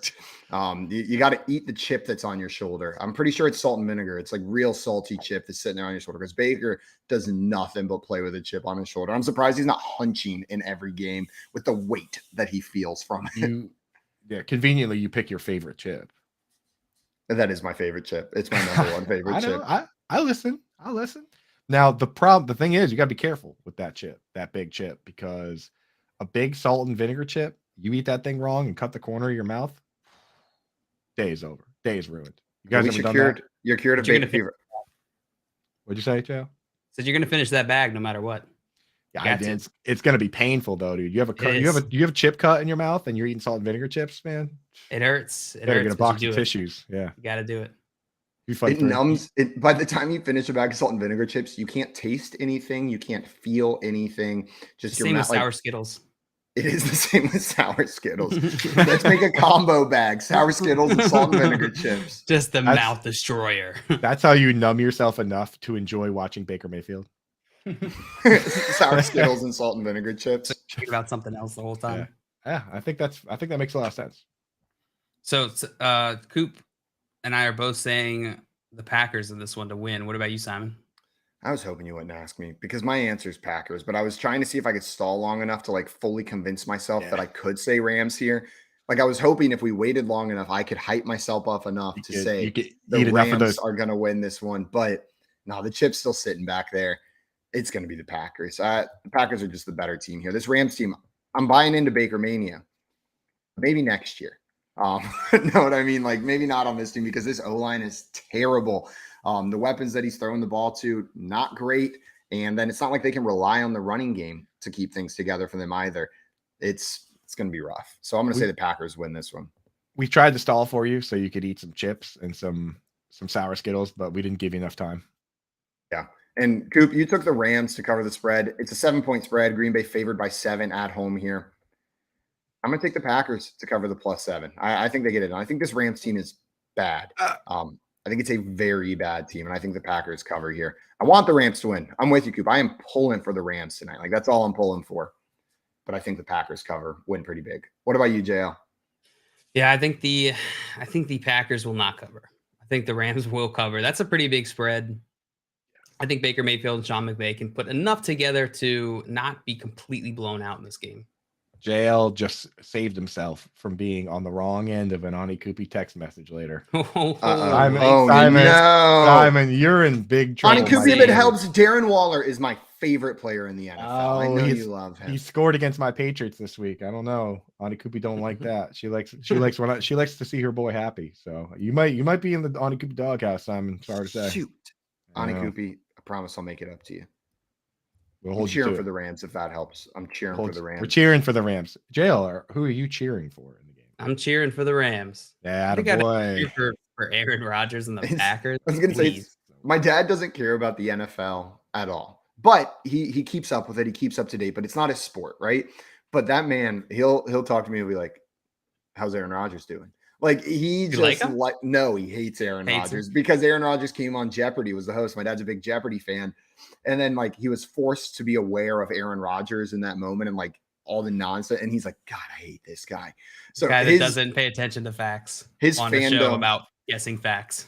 My dad's NFL fandom is anti-Aaron Rodgers, and I love it. Like I just love that that's his NFL fandom is like not Aaron Rodgers. Can I bring something up right now? Yeah.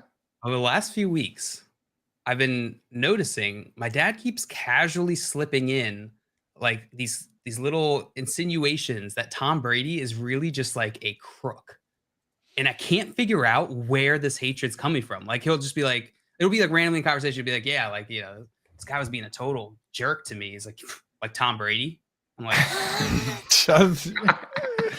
I will say, you could make an argument that he is involved with.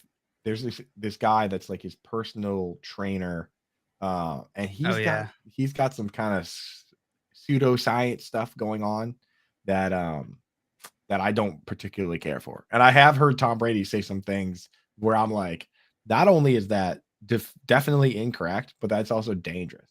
Like at one point, Tom Brady was trying to say that drinking enough water can stop you from getting sunburn and can also protect you from concussions. I'm not kidding. Like waterbed? Like drinking, basically just saying that being hydrated and drinking water, like you're less likely to get sunburned, which maybe that's true, but people should still be wearing sunscreen. I mean, unless you're drinking so much water that it just like forces you to spend the majority of the day in the bathroom peeing, like that could prevent you from getting sunburn. It works. It's true. It's true. Yeah, I don't know what's going on with him, but something happened where he does not trust Tom Brady anymore, and he slips it into like a lot of conversations. It's kind of weirding me out. His order's wrong at a restaurant. He's like, "Who's your cook back there?" Tom Brady. I like the picture. He's part of some like Tom Brady QAnon group where they're just like they take everything and twist it into like, you know. He keeps saying it as if it's like it's just assumed that everyone feels this way, and it's very confusing to me. He sits down at Thanksgiving dinner. He's like, obviously, everyone here hates Tom Brady. But did you guys hear what happened? Yeah. That's not what it's like at my house. We sit around a table, right? A big long table, and at one end is my father, the patriarch of the family, and at the other end there's an empty seat, but behind that is a big portrait of Tom Brady, and we all when we say grace, we all just look at it and we say thank you for everything, and then we eat and then we enjoy our delicious meal. Christmas is very similar. So is every holiday. Yeah. Well, Easter we bust out the picture of Patrice Bergeron. We bust out a portrait of Bobby Orr for Easter, right? But then it's back to Patriots for the rest of the holidays. Back to the Patriots. You guys don't know who Bobby Orr is. No idea. I know who Bobby And is. You know who Bobby Orr is?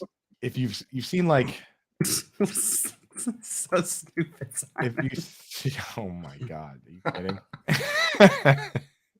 Bobby Orr, if you've seen like old timey hockey highlights where there's a guy that just is diving through the air for no reason at all. Is that a hockey guy? That's Bobby Orr. Yeah. Oh, this is your fault for thinking I would know.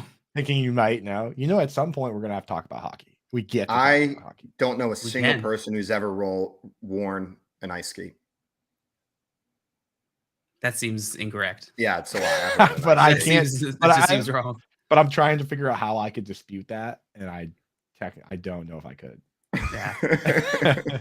I'm gonna Jolly Rancher in the chat. Send us pictures of Simon wearing ice skates so that we can disprove that theory. I've worn ice skates. I'm just gonna come clean now. I'm sorry for lying, everyone. We had a question in here from Squirrel Bob about tonight's game. Squirrel Bob wanted to know, what are the chances Aaron Jones scores 36 points in a standard league? So non-PPR, you need 36 points from Aaron Jones. Yikes. Very unlikely. That's the truth. Let's assume 3 touchdowns. So 3 touchdowns would give him 18 points.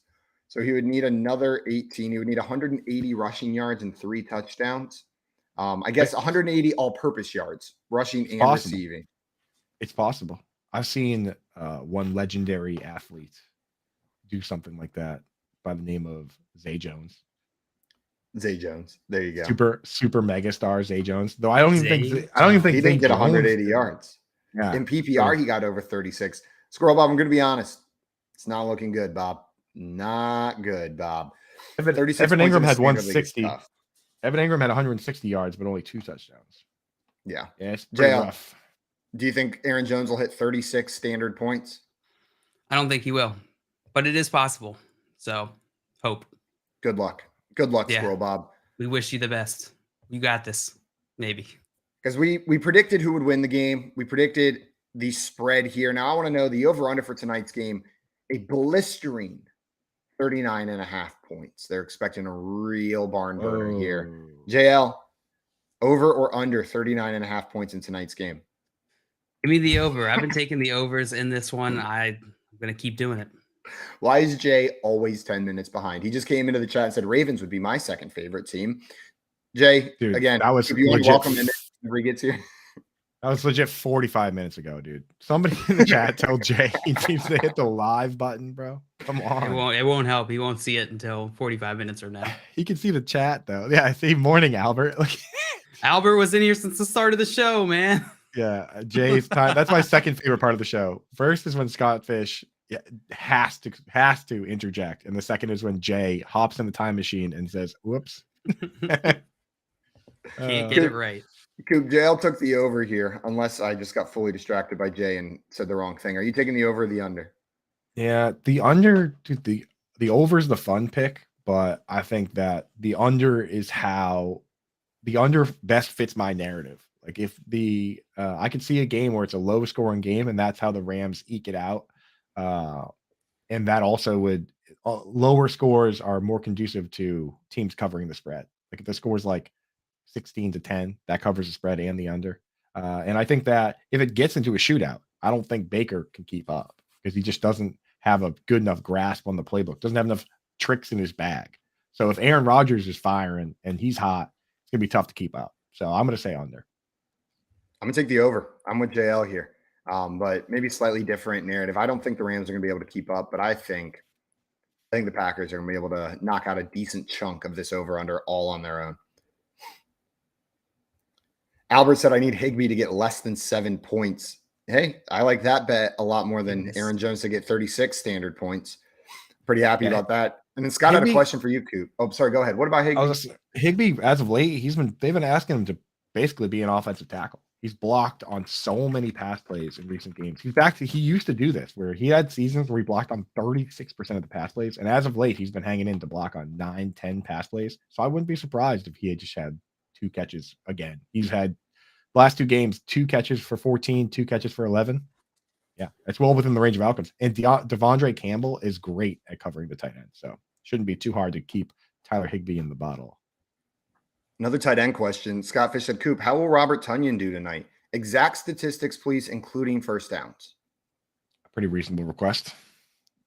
A pretty reasonable request from Scott Fish. How many targets, how many receptions, how many yards, how many touchdowns, how many first downs? I bet he plays about exactly 50% of the snaps, which is pretty typical for him. Probably runs 22 routes or so. I would say he gets 3 targets, catches 2 of them for 22 yards, no touchdowns. 22 yards, both catches will be for first downs. There we go.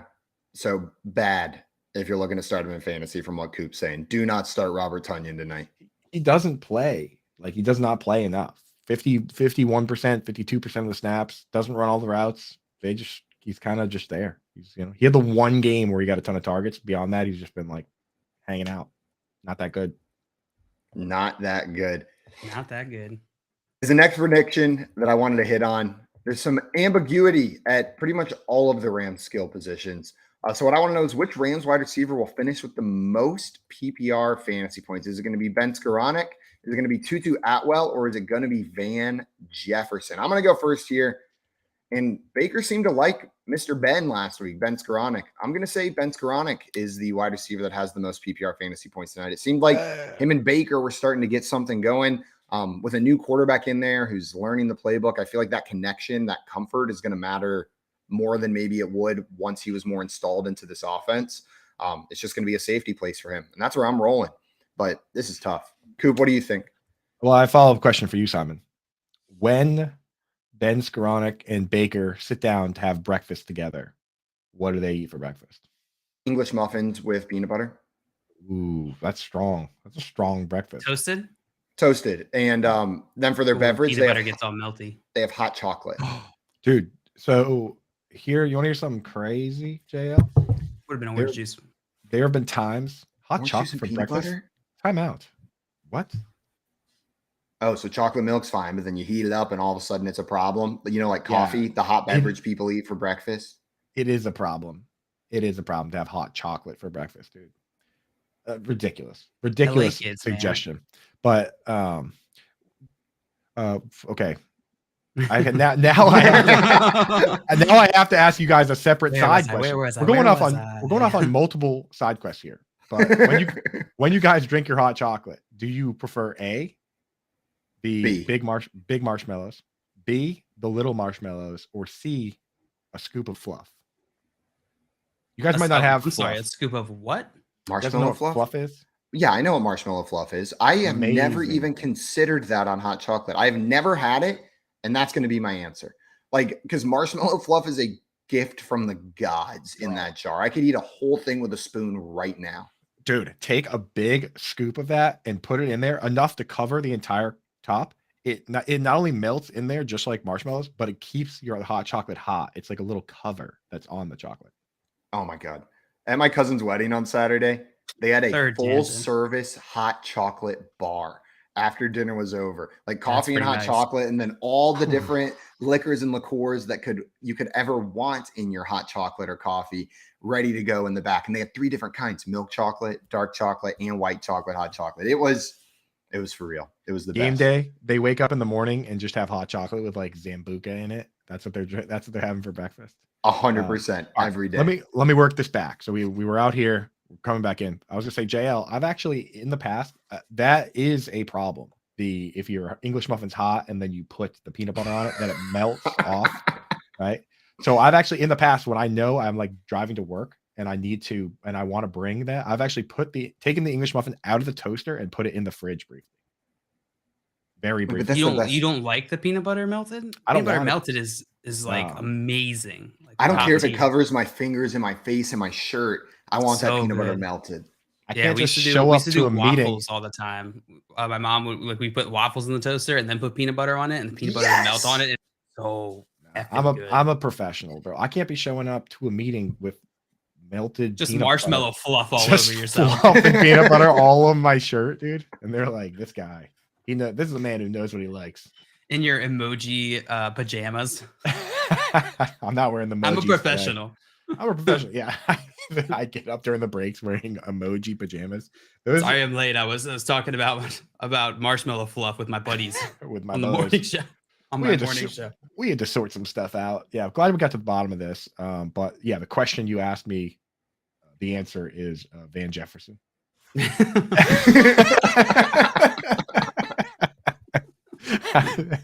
So now that I've made my point, I think it's pretty clear the answer is Van Jefferson. And I just think that Van Jefferson, he's a home run hitter. He's the son of a professional NFL wide receiver coach, for those that didn't know. So he's got that. You knew that, right? I did know that, yeah. Yeah, you knew that. Yeah, his dad coaches the Cardinals. So Yeah, give me Van Jeff. I think he has the potential to hit a home run, and he also has some intermediate routes that are nice. So I like him here. Yeah, I'm gonna go Van Jefferson as well. Coop keeps going before me, so it kind of just seems like I'm copying all his answers. But I promise you, I was gonna go Van Jefferson. I trust you. I believe you. I trust you more than the person You who didn't- poo-pooed on hot chocolate at breakfast. You didn't copy me on the drippy. You didn't copy me on the drippy peanut butter. So we have not answered the same for It's everything. true. I'll say Drippy drippy peanut is butter. disgusting. That's the problem, though. That's the real It's problem. Then copy Melty. you on your brown water, Let's your get- brown sugar water. Let's get to the bottom of this, dude. God, peanut butter is the best. Shout out George Washington Carver because peanut butter just great job. What did he have to do with it? He invented peanut Invented butter, it, bro. Oh, George I thought that Washington was Carver. Orville Redenbacher. No, he Eli- invented Whitney. he invented popcorn. I just completely blanked on what Redenbacher even came from. My middle school principal looked just like him down to the bow tie. He was literally Orville Redenbacher. I have no idea what he looks like. Is our next Now I prediction here. need to know. Our next prediction here. That Rams backfield has been a bit of a mess, but I want to know which Rams running back is going to have the most carries tonight. Coop, who's it going to be? Sorry, looking at pictures of Orville Redenbacher. JL, This guy's- who's it going to be? It's gonna be Cam Akers. He's gonna get the majority of the carries tonight. Are you excited to start him in fantasy? Nope. Are you? No, not even the slightest little bit am I excited to start Cam Akers. You gonna take Kyron Williams over him? No, but I'm going to pick him in this question here. It's going to be Cam Akers for me as well. But Cam Akers doesn't look good. Neither does Kyron Williams particularly. I don't know what they're going to do here. Football related, or just like they just don't look good? No, they look great. Sorry, I'm not insulting the way they look. You guys killing it. Unbelievable shape, better than 99.9% of the world's population. Wildly handsome. And man, don't get me started on the smiles. They just smile with their eyes. Coop, but not from an aesthetic standpoint. Which one of these running backs do you prefer? I mean, I'm looking at Cam Akers. Got some pretty sick drip when he shows up to games, dude. He shows up wearing a suit a lot of times, it seems. So Cam Akers definitely looks good. And I think he gets the most carries. Last week, he got pretty much all of them. So it would be hard to bet somebody else in that instance. Just doesn't feel good betting Cam Akers either, right? Like, even though it seems like he has to be the guy, I still don't trust that he's going to be the guy. Yeah. Don't quite trust it. Now, let's talk about some Baker Mayfield. I think we've already talked about him quite a bit. It's hard to talk about this game without bringing him up. I think Baker Mayfield will throw 2+ passing touchdowns, or is he going to throw 1 or less tonight? JL, what are we getting from Baker? 2 or more? No. I'm gonna take the under. JL taking the under on that. Coop, what do you think? Yeah, I'm going to take the under as well. I could see him throwing 1, but they got it. If they're going to win this game, they have to get the running game going. I think a garbage time touchdown. They're down big to the Packers. Puts them at 2 passing touchdowns in this game. The Rams can score 14 points or 17 points and still lose by over a touchdown to the Packers. So I'm going to take the over here and say Baker gets 2 passing touchdowns in this one. Now the next one, will Baker throw an interception? I'm going to say yes. Absolutely. If this was set at 1.5, I might also take the yes, because dude's going to be under pressure behind that O-line. I'm saying he throws at least 1 interception, and I probably would say yes if this line was set at 1.5 as well. What do you think, JL? Yeah, I think that is I think that's spot on, Simon. I think he would throw 1. I don't know that I would take 2. I think that would be a little rich for me, but I would take the over on 1. What about you? Yeah, they got nothing to lose, man. When you're in this situation, even if he throws a pick, it's like you can't really hold it against him. He's still second week with the team. They got to be out there slinging, scrapping. They need to win the game. They're not tanking. So I could definitely see him throwing a pick, maybe a couple picks. Do you think they feel the pressure to win the game just to make, like, giving up that draft pick not feel as bad? Yeah, but I mean, they still also have the second round picks, that second and third round picks. Do they still have their second round pick? I just assume the Rams have no draft picks in the first 5 rounds for the next 20 years. Kind of feels that way, dude. That's my assumption every single time. They still have a second round pick. So, but still, they play to win the game. You're trying to win right now. You play to win every single week. What about this question here? Who will score more fantasy points? All of the Rams running backs combined or Aaron Jones? PPR fantasy points. So the entire Rams running back backfield, you put them all together, or Aaron Jones. Who's scoring more PPR fantasy points? I'll take the in that one. You're going to take the Rams running backs? Yeah. I kind of like the Rams running backs too. We don't know if Aaron Jones is fully healthy. He did leave the last game they played. It was before the bye week. So maybe you do see a little more A.J. Dillon today. And A.J. Dillon, they've had very few carries from inside the 5-yard line, but A.J. Dillon has gotten more of them than Aaron Jones. So I'm going to go with the Rams. Aaron Jones here. I'll take Aaron Jones in this one. I think the Rams are really going to struggle to get that running game going today, and it's not going to matter. I don't think it'll be as bad as what we saw from the Panthers run game yesterday. That was pretty disgusting. Abysmal. Just awful. Neither one of the Chuba Hubbard or Deonta Foreman got over 10 yards, right? It was 10 carries for 9 yards for Deonta Foreman, and I forget what Chuba Hubbard did. Maybe he had like 11 or 12, but it was disgusting. You look at that box score and you knew it was bad, but you didn't realize just how bad it was. One more question. This one's not sports betting related or really even narrative based, but I just want to know from you guys tonight, Monday Night Football. Who do you want to see on the Manningcast? If any guest could show up on the Manningcast, who do you want to show up on ESPN2 tonight with Eli and Peyton? Barack Obama. He could talk ball. He could talk ball. That would be fun. My favorite one so far, Obama's been on, right? I think he had. That sounds familiar. I don't know. I kind of stopped watching this season.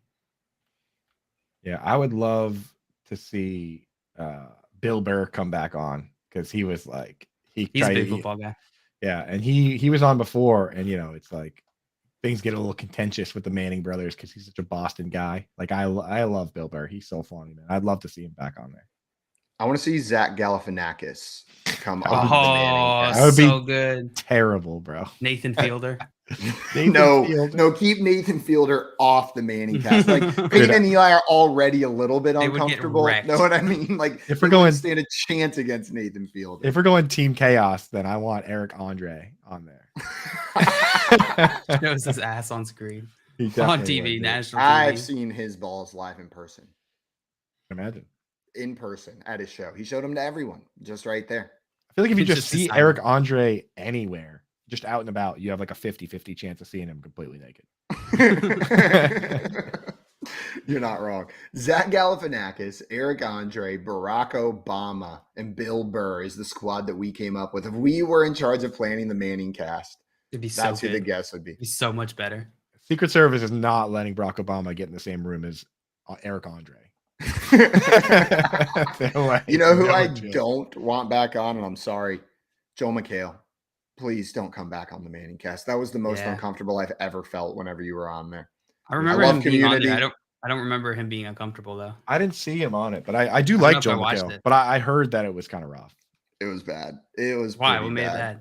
They were like, he was unwilling to participate in the football side of the conversation. You know what I mean? Like they were setting him up for jokes, but then they would also ask him like a football question or a question about the game. And he would just use it as an opportunity to tell a joke, which if they were funny would have been cool, but they weren't. They were just like forced bad jokes and was like completely unwilling to acknowledge that there was like a football game going on. It felt like.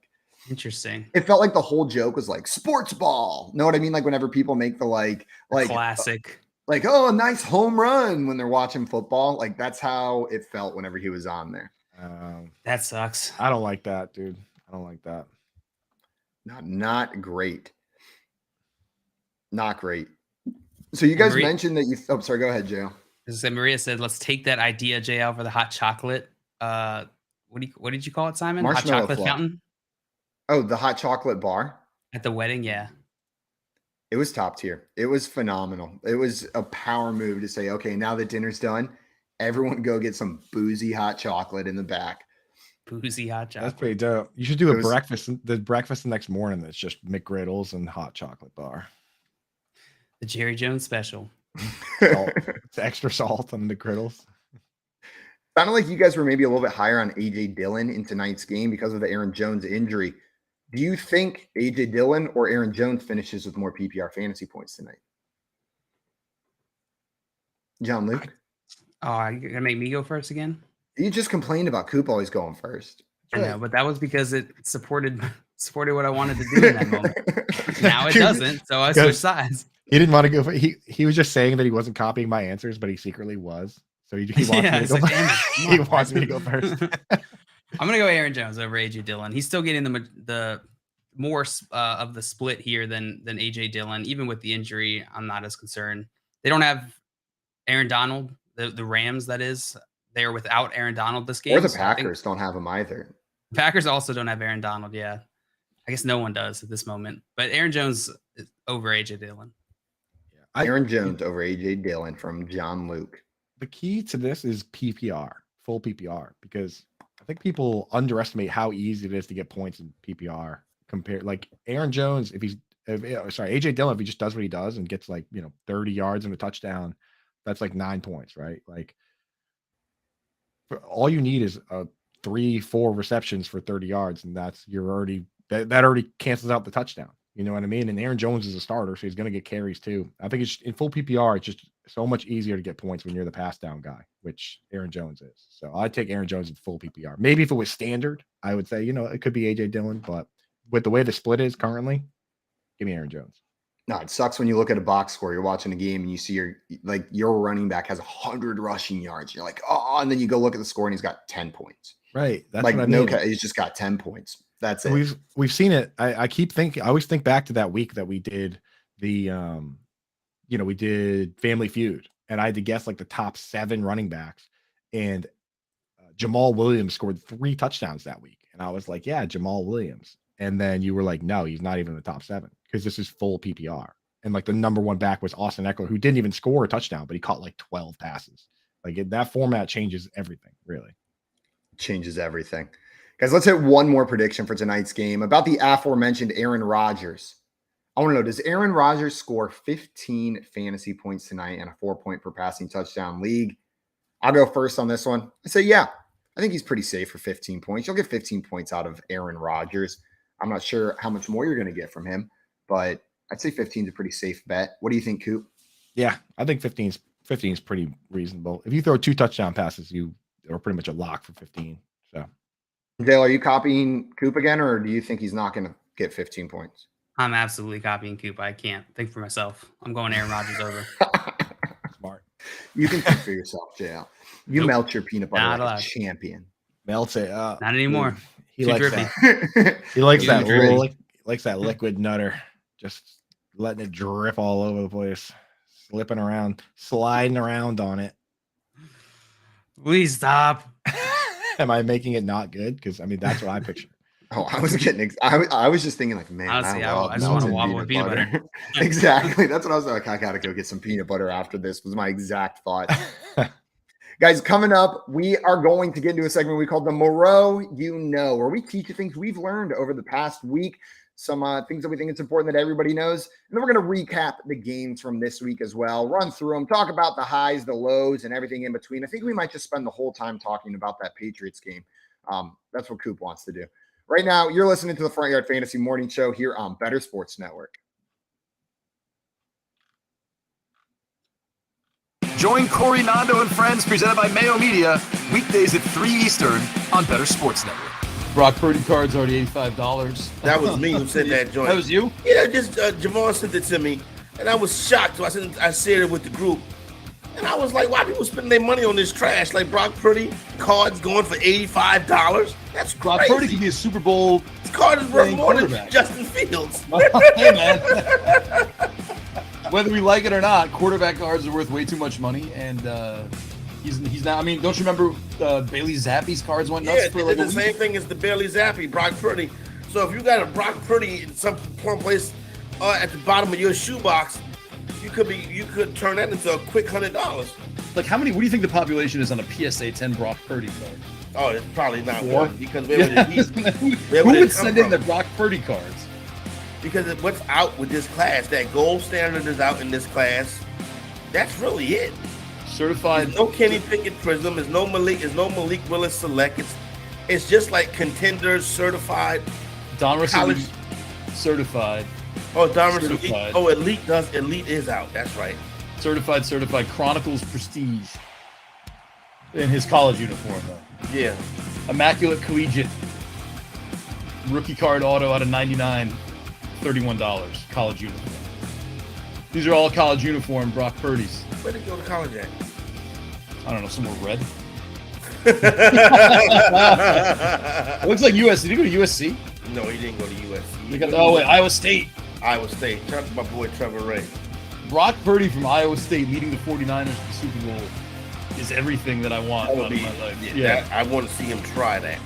Brock Purdy 2022 certified blue auto out of 75. What uniform? College uniform or pro uniform? This is his. This is training camp. Looks like he got 49ers on. 49ers uniform. Let me show you the card. Number 8 out of 75. Mm-hmm. How much do you think that bid is up to? It's got 40 bids on it. How much do you think it is? 40 bids on this. Got to be. What is it? About $90. You, my friend, are off by a lot. That's ridiculous.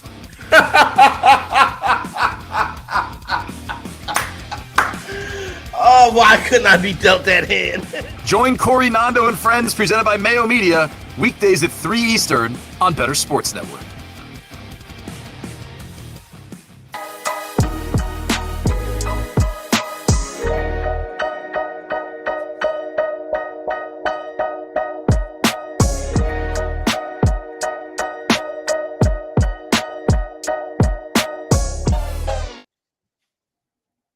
What's up, everyone? Welcome back into the Front Yard Fantasy Morning Show here on Better Sports Network. It is time for the Moreau You Know, where we teach you guys things that we've learned in the last week. I guess it could be a little longer. We haven't done this in a week. It might be 2 weeks, something that you've learned, something interesting, something useful. JL has taught us about the invention of fantasy football. Coop has taught us about how Bill Belichick, not Bill Belichick, Bob Kraft got to own the Patriots. And I've taught you about an island off the coast of Greenland that was fought with a bottle of whiskey. So that's about where these stories come from. I'm going to kick us off today, guys. I'm going to jump in with this first one. There's a little bit of background first. My junior year of college, maybe it was sophomore year. I don't know. They all kind of blend together. There was a day where I looked at the cover of a Flo Rida album.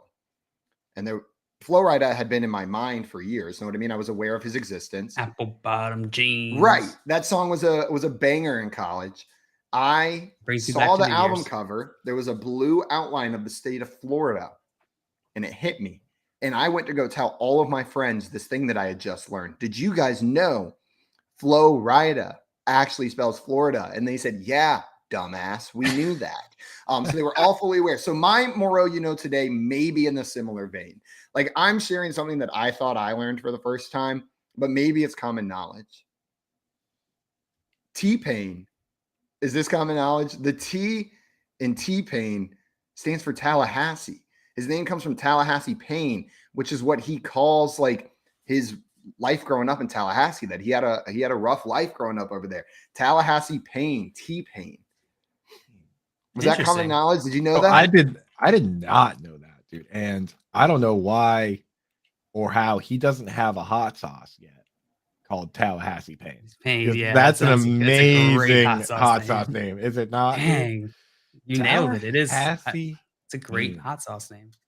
I feel like that's a little less obvious than the Flo Rida one, because it's just right there in front of your face. T-Pain, you do have to dig a bit for that one. Dude, T-Pain, I was very surprised. Dude, he has an amazing voice. Oh dude, yeah, he's an incredible singer. Like, he uses autotune as an instrument, not as a crutch. Like, he is the expert at using autotune for effect, not to cover up bad singing. Yeah, autotune does not just make you a better singer. Like, it just makes it so you like it just goes to the nearest half note or whatever. It'll just correct the pitch, but it doesn't just make you an amazing singer. The songs are amazing. Without the autotune, I think they sound better. Although they are pretty lit with the auto-tune. But yeah, like if you check his I wonder if he's done a Tiny Desk, but I know he does like streams. He has done a Tiny Desk, and it's very good. It's good. He does, yeah. fantastic. And I believe it's all, well, obviously, like he doesn't have auto-tune there, but he doesn't have a processor or anything it's going through. So it's all just his voice. It's really good. I listened to a lot of T-Pain yesterday whenever I learned that fact. Like, it was like, oh, man. T-Pain put out some bangers. He put out some bangers. And I feel like because of his use of auto-tune, Coop, that's why people don't appreciate him as much as like a singer, right? Like they assume the auto-tune. Like what you're saying, Joe, it doesn't make you like a good singer, but people assume, oh, he's just using auto-tune. Like anyone can make that song. No. Yeah. T-Pain's the man. Tallahassee Payne. He's the beast. Is absolutely the man. I was just shocked. Like, how have I never Googled that before? How's it never come up that the T stands for Tallahassee? We all just accepted first name T, last name Payne.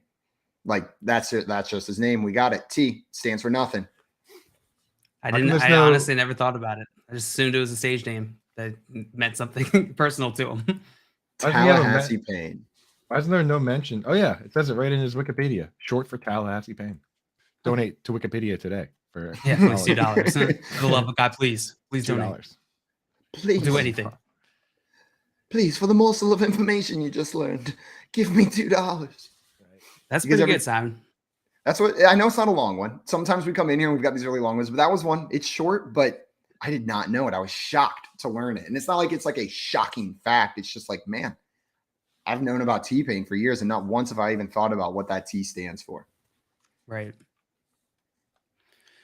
I can go next. Mine, I've never heard the story, but on February 6th, 1971, astronaut Alan Shepard was playing golf on the moon. What? Have you guys ever heard of this story? No. I feel like I've seen pictures, but I didn't think it was he actually played. Did he really play on the moon? And it gets even crazier. So he went up. This was like a ridiculously expensive mission. It's a $25 billion Apollo 14, which according to CNN is $246 billion today. He snuck up a custom golf club and a few golf balls in a sock. NASA did not know about this little side mission that he had. The only person that knew was the director of the mission director, who was aware of it and reluctantly was like, okay, like fine, you can bring it up.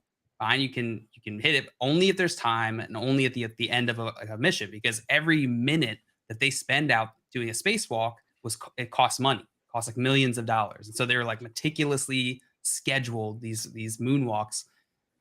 And so he got there and then he pulls out the golf club towards the ends of the mission and just smacks one onto the moon. And the first one, I think he missed a couple. And then he sliced one. And then the last one he hit like pretty well. He could only do it with one hand because the spacesuit was not flexible enough. So he had to do one hand with like samples in the other hand. And he hit one that was pretty decent. He's like, and it went for miles and miles and miles. Imagine he like slices. And that's how the dinosaurs went extinct. And that's how dinosaurs were killed. I like the picture. He slices one, and it grabs the gravity, comes all the way back to Earth, and hits his house. Like it's like the window. Somehow. Yeah. Knocks the window out on the house that's like right next to a golf course. And then I can't get a tube of toothpaste through TSA, and this guy was able to sneak a golf club to the moon. Right? He snuck it like in his suit on the way up. What a legend, dude. Also, how uncomfortable. Like they're like, hey, why aren't you sitting down? Oh, no reason. No reason. There's you see the rod sticking up out of the back of his spacesuit back there. It's no longer a full vacuum on his body. He went and hit up a golf course club pro to build him a modified club, which was according to the article, a Wilson Staff Dynapower 6-iron head, which was tucked away in Shepard's spacesuit for launch with a few balls hidden in a sock. What a beast, though. Like, talk about having stones, this guy. I would be so nervous about just going to space. I'd be like throwing up, and this dude's like figuring out how to sneak a golf club up there. Yeah. What a legend, right? Yeah, he hears he's going to space, and his first thing is like, gotta hit a golf ball. I gotta hit that. That's that intrusive thought. Like, I wonder how far a golf ball would go on the moon. Yeah, right. It's like, now I gotta figure it out. For science. Listen to this quote. He said to Houston over the mic in the camera while he was doing this. He said, Houston, you might recognize what I have in my hand as the handle for a contingency sample return. It just so happens to have a genuine 6-iron on the bottom of it.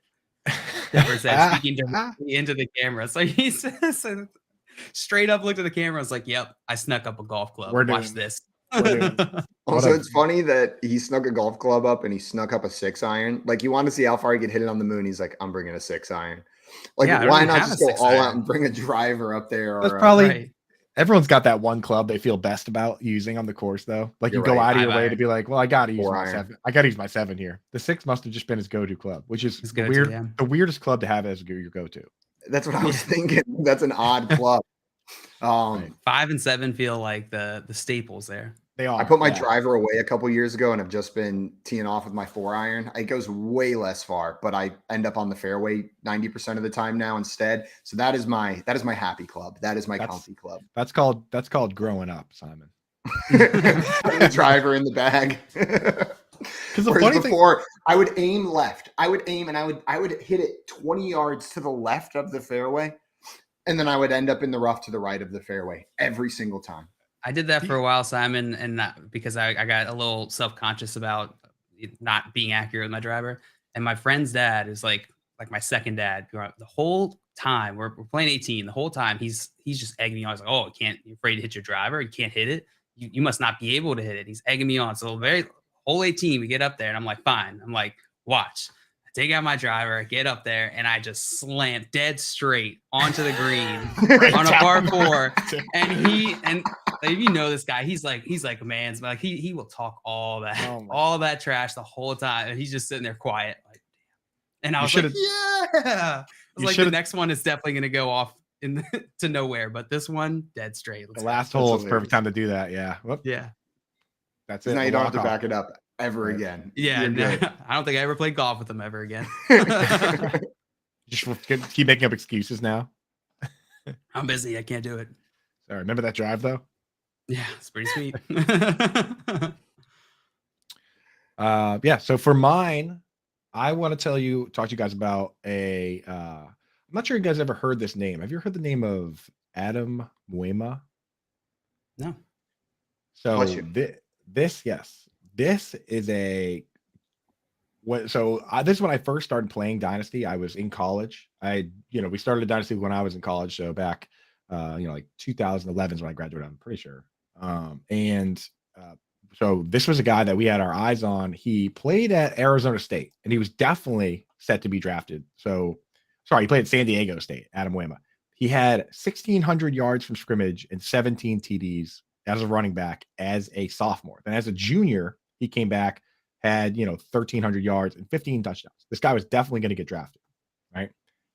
But he goes to the combine, and at the combine, he decides not to participate and says that God reached out to him and told him that he would be a Seattle Seahawk and that he did not need to participate. And he even went as far as changing his Twitter bio to say that he was on the Seattle Seahawks, right? Oh my So God. then they were like, okay, that was weird, but he still gets a chance to participate at the San Diego State Pro Day, right? So the Pro Day is happening. What and year is this? This is like 2014, 2000. Okay. I think he declared for the draft as a junior after his junior year. Like he declared early for the draft. His dream was to be in the NFL, right? So totally skips the combine mysteriously. At his pro day, he doesn't show up. They don't know where he is. And all of a sudden, like later in the day, he tweets out a picture of the pro day from like off on like a hill somewhere. And they like reviewed all the tape, and somebody did see a guy in like a hood that was there, but not just like outside the fence area. Like, so he went to the pro day, but didn't participate. It basically just reiterated the same stuff. Like, God's going to take care of me. Like, I'm going to be a Seattle Seahawk, right?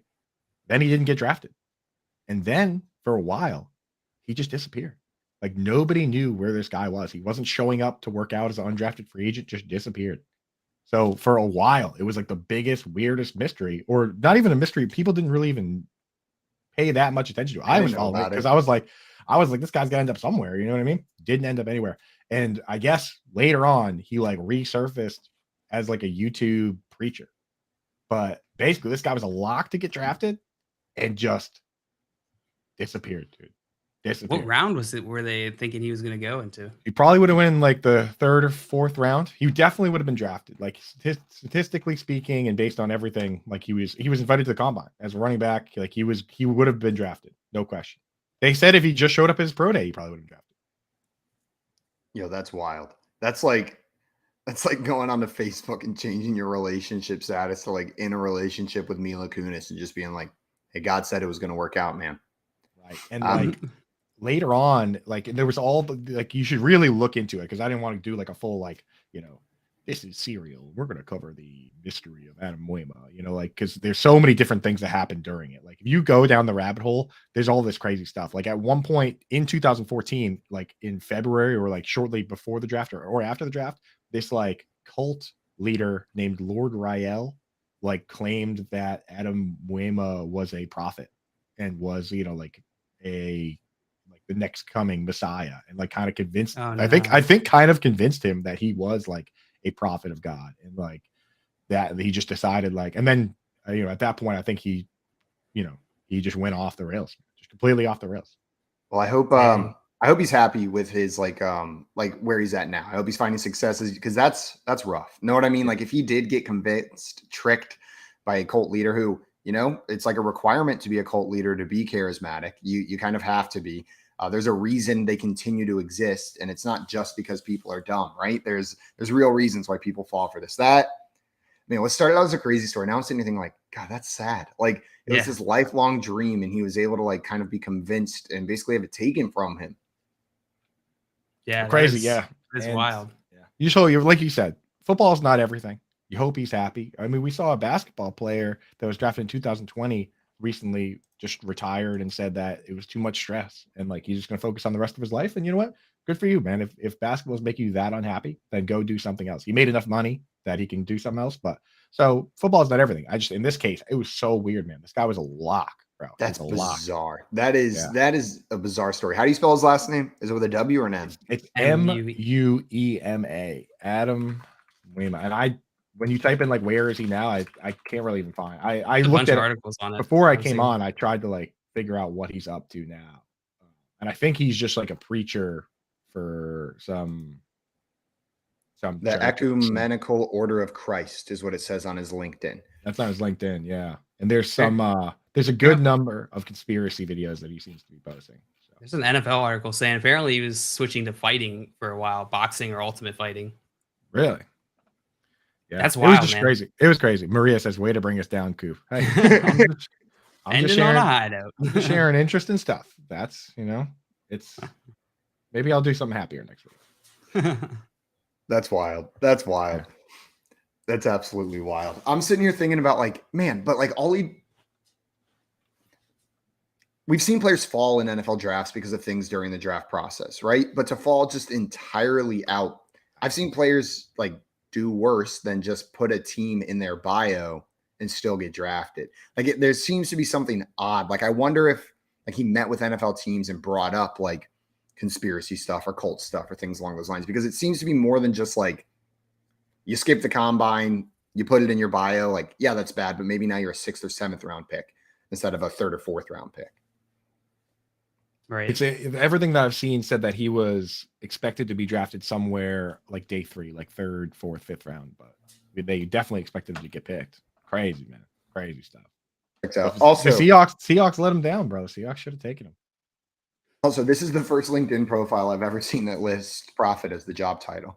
I didn't know you had to network that way on LinkedIn right now. It's 2022. Tough work. Changing my title right now. Somebody's got to profit. Yeah. I didn't know that was an option. Joe's the prophet of front yard fantasy. I just guys, profit into LinkedIn. The prophet and prince of the hogs. The hog prince. Prophet the hog and hog prince. The hog prince and prophet. That sounds like it would be the name of like a hipster bar. Hog Prince and Prophet. Hog Prince and the Prophets. Hog Prince and Prophet.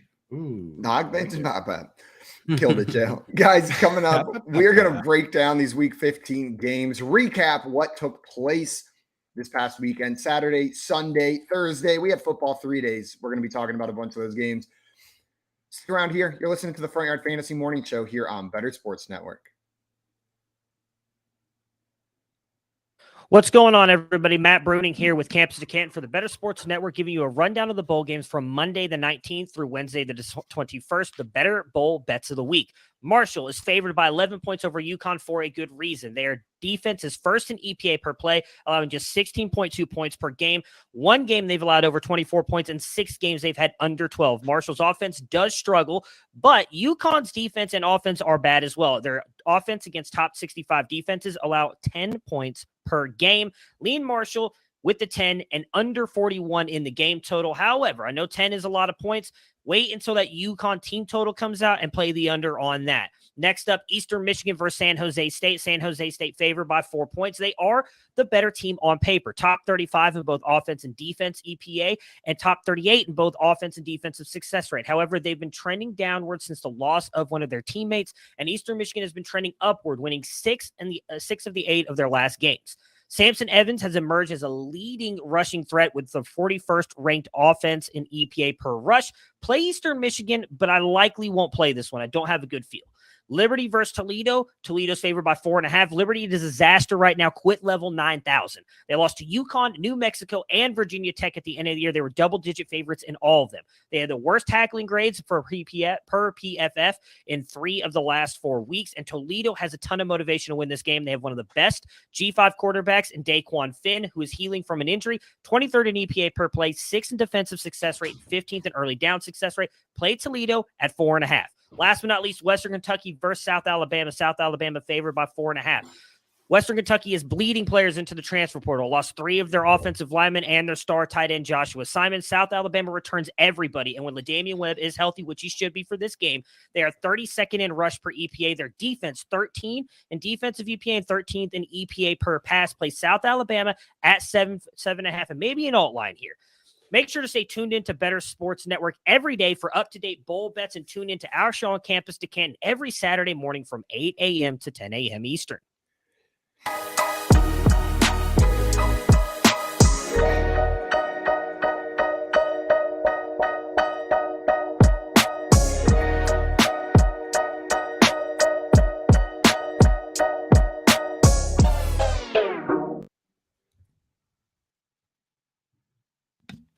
What's up, everyone? Welcome back to the Front Yard Fantasy Morning Show here on Better Sports Network. Week 15 is almost wrapped up. We got one more game left. We've talked a lot about that game today. The Packers and Rams facing off tonight. But we have also mentioned what an insane weekend of football we had. Absolutely nuts from beginning to end. And we got to start with the record-breaking NFL game, I think. That Colts-Vikings game that we've touched on a little bit. The largest comeback in NFL history.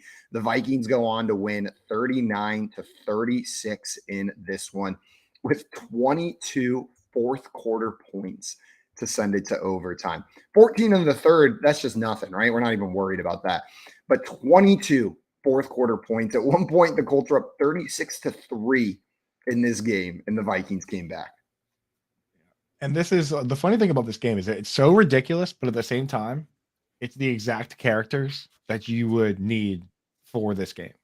Like Right. You need Kirk Cousins to do the most Kirk Cousins thing possible, which is dig a ridiculous hole, but then fight his way out of it. You need 54 attempts. Right. You need Matt Ryan on the other side to be up by 1 million points and So to somehow blow the lose. lead. Right. It's like this was the most expected game possible. Right. Do you think Colts fans were watching this at 36-3 and being like, oh man, I'm nervous? Like some fan bases, when they're up like that, they're confident they're going to win. Know what I mean? A Chiefs fan up like that, they're good to go. Do you think a Colts fan looks at that and is like, uh-oh, now it's just going to be embarrassing? They're probably Not at watching all. something else. Yeah, they turn. Meanwhile, Canada is a dub. This one's over. Yeah. That was wild, man. Yeah, they lost Jonathan Taylor early on in this game to high ankle sprain, likely, which is a bummer. If you had Jonathan Taylor, you are not playing in probably the next 2 weeks. And looked like Deion Jackson, we thought would be the guy, but Zach Moss looked pretty good. And he took on a big carries. bulk of that workload. Yeah. So 24 compared to Deion Jackson at 13. Deion Jackson did a little bit more with his because he got the touchdowns, but yeah, you're right. Zach Moss did get the majority of the carries here. You guys have any interest in picking up Zach Moss? He's probably sitting out there on waiver wires. Do you think he's startable in your fantasy semifinals, your fantasy championships? If you're desperate, yeah. If you're losing Jonathan Taylor, I could see a situation where you would want to pick up Zach Moss. He's still not fantastic. Like, he doesn't look great on the field, which I think is a downside. I think Zach Moss is somewhat limited, but if he gets most of the work that Jonathan Taylor leaves, I think he's flexible. The reason I ask is they've got the Chargers next week. That is about as sexy as a matchup as you get for the running back position. But now we're looking at Zach Moss or Deion Jackson-led backfield. You asked two different questions there, Simon. You said, are you picking him up? And then you said, are you starting him? I think I'm definitely picking him up. Whether I'm starting him or not is another question. But I think at this stage of the game, if you have fab left, you at the very least need to block your opponents from getting starting running backs off the wire, especially if you're about to go up against the team that lost Jonathan Taylor but somehow got by and they need that player badly. I think you gotta pick him up. Pick him up is a 100%. Play him. That's a different story. So, what about Deion Jackson? Where do you guys fall? If you're putting waiver bids in this week, how are you approaching it? It would need to be a crazy deep league for me to go for Deion Jackson, given the usage, right? Like, we're talking about we're talking about 53 snaps for Zach Moss versus 25 for Deion Jackson, literally double the snaps. So for me, Zach Moss, big priority. Deion Jackson, little priority. I'm with you. It's Zach Moss that I'm prioritizing, and it's just based on this game. We saw Deion Jackson have decent games when Jonathan Taylor was out earlier this year. But if Zach Moss is the guy they're giving the work to, Zach Moss is the guy you pick up. He's the guy. But we've seen it on NFL teams this year where we think we know who's going to be the next guy up. They do it for a game or two, and then, nope, actually Antonio Gibson's the starting running back for the Commanders now. Oh, nope, it's Brian Robinson. Nope, it's Antonio Gibson. I think we finally got some clarity there, but I'm not going to be shocked if Deion Jackson has more carries than Zach Moss. I don't feel like locked in, confident Zach Moss is the guy, but he's the one I'm prioritizing. Better Boston Chat said, lost a playoff game by 10 points with Taylor in my lineup was a nice start to my Saturday. I'm right there with you, Matt. I'm right there with you. I'm gonna lose, probably gonna lose this playoff matchup in my dynasty league because of that. Probably not the only reason, but it definitely didn't help. Mark Andrews definitely contributed to that as well. Mark Andrews.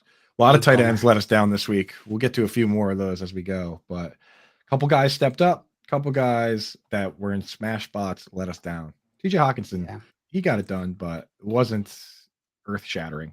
Played 86 of 91 snaps, though, so very much involved. Yeah, but he only had 9 targets. Justin Jefferson and KJ Osborne was 16. Like, what are you doing, TJ Hawkinson? Wake up, Tej. Tommy Schlock. I'm going to call him Tommy Schlockenstein, but people don't like that. The Tej. I like they that. got the Tej, the Keej, and the Siege. And CJ Ham, TJ Hawkinson, and KJ Osborne. True. DJ Wonham. Who the heck is that? Some defensive player that plays. But we're going to count it. No. We're going to count it. The Deej. They got a Deej on there as well. KJ Osborne, though, 16 targets, 10 receptions, 157 yards, and a touchdown. I feel like there's a KJ Osborne hive mind that's been saying, like, no, he's going to be the next dude up. He's going to be the next dude up. And here he is with 16 targets. You guys buying into this for KJ Osborne? It's late in the season. We've seen some other decent games from him. You got the cojones or the gusto or the thunder to start him next week or in the fantasy championships? Not. I'm going to pull up their targets. 16 targets is hard to ignore, right? You see that, and it's more than just a big score, like a good fantasy game. You see 16 targets, and you're like, whew, how do you move away from a guy who's targeted that much? They've got the Giants next week, the Packers in week 17. Probably not going to throw 54 times every week. So circumstantial, yeah, for real. It's just crazy. And most other teams would have probably just lost. And no 16 targets for anybody, right? The other team just runs the clock out and you lose like 33-10 or something. Not Kirk Cousins, dude. No chance. Since week 11, I'll go through KJ Osborne's targets. 3, 2, 3, 5, 16. Yeah, no, I'm good. So, I'm not going to start KJ Osborne in the fantasy football playoffs because I'm not going to expect 16 targets for him again. that's classic best ball though. You know what I mean? Like somebody is moving on in Best Ball Mania 3 because they have KJ Osborne, who did nothing for them all year and then just drops 150 and a touchdown. You know, that's best ball. That's football. So the Vikings with yet another one-score game, though, in this one, it's just all they do this season. Week 3, 28-24, 28-25, 29-22, 24-16, 34-26. Covered the spread. It's so good. 3.5 points. It's the best possible thing for fantasy football. It is. Man, like I'm scrolling through, there's like 3 games that weren't one-score games. 4. But that's just absolutely insane at this point in the season. 11 games decided by 1 score, and they're winning most of them. Pulling out those close W's. And Scott said Johnson. So go ahead, JL. In the chat said, I'm up 12. Opponent has Aaron Jones and Matt Gay. I need a miracle. They don't get that many points. Yeah, you need a miracle or an injury, but we don't cheer for injury. Serious miracle. I would I'd cross your fingers and maybe turn the game off instead of watching that one, because that's going to be hard to watch. It's never fun cheering for a player not to get points. It's way more fun when you're the guy who needs 12 points from Aaron Jones than when you're the one who needs him not to get 12 points. The worst feeling is that like that desperate moment where he does get over the number, but you're still like, well, what if he fumbles? Like, and you're just like he's just slightly over. Yeah. It's not over until they go by 2 over, right? Because you can also still you're on Twitter, you're searching like stat corrections. Anyone, right? It's like no stat corrections. Nothing. No, only if it's going to make you lose is whenever the stat corrections come. That's when they come. Or tie. Victor in here saying I'm up by 14.5 points and I have the Packers defense and my opponent has Aaron Jones.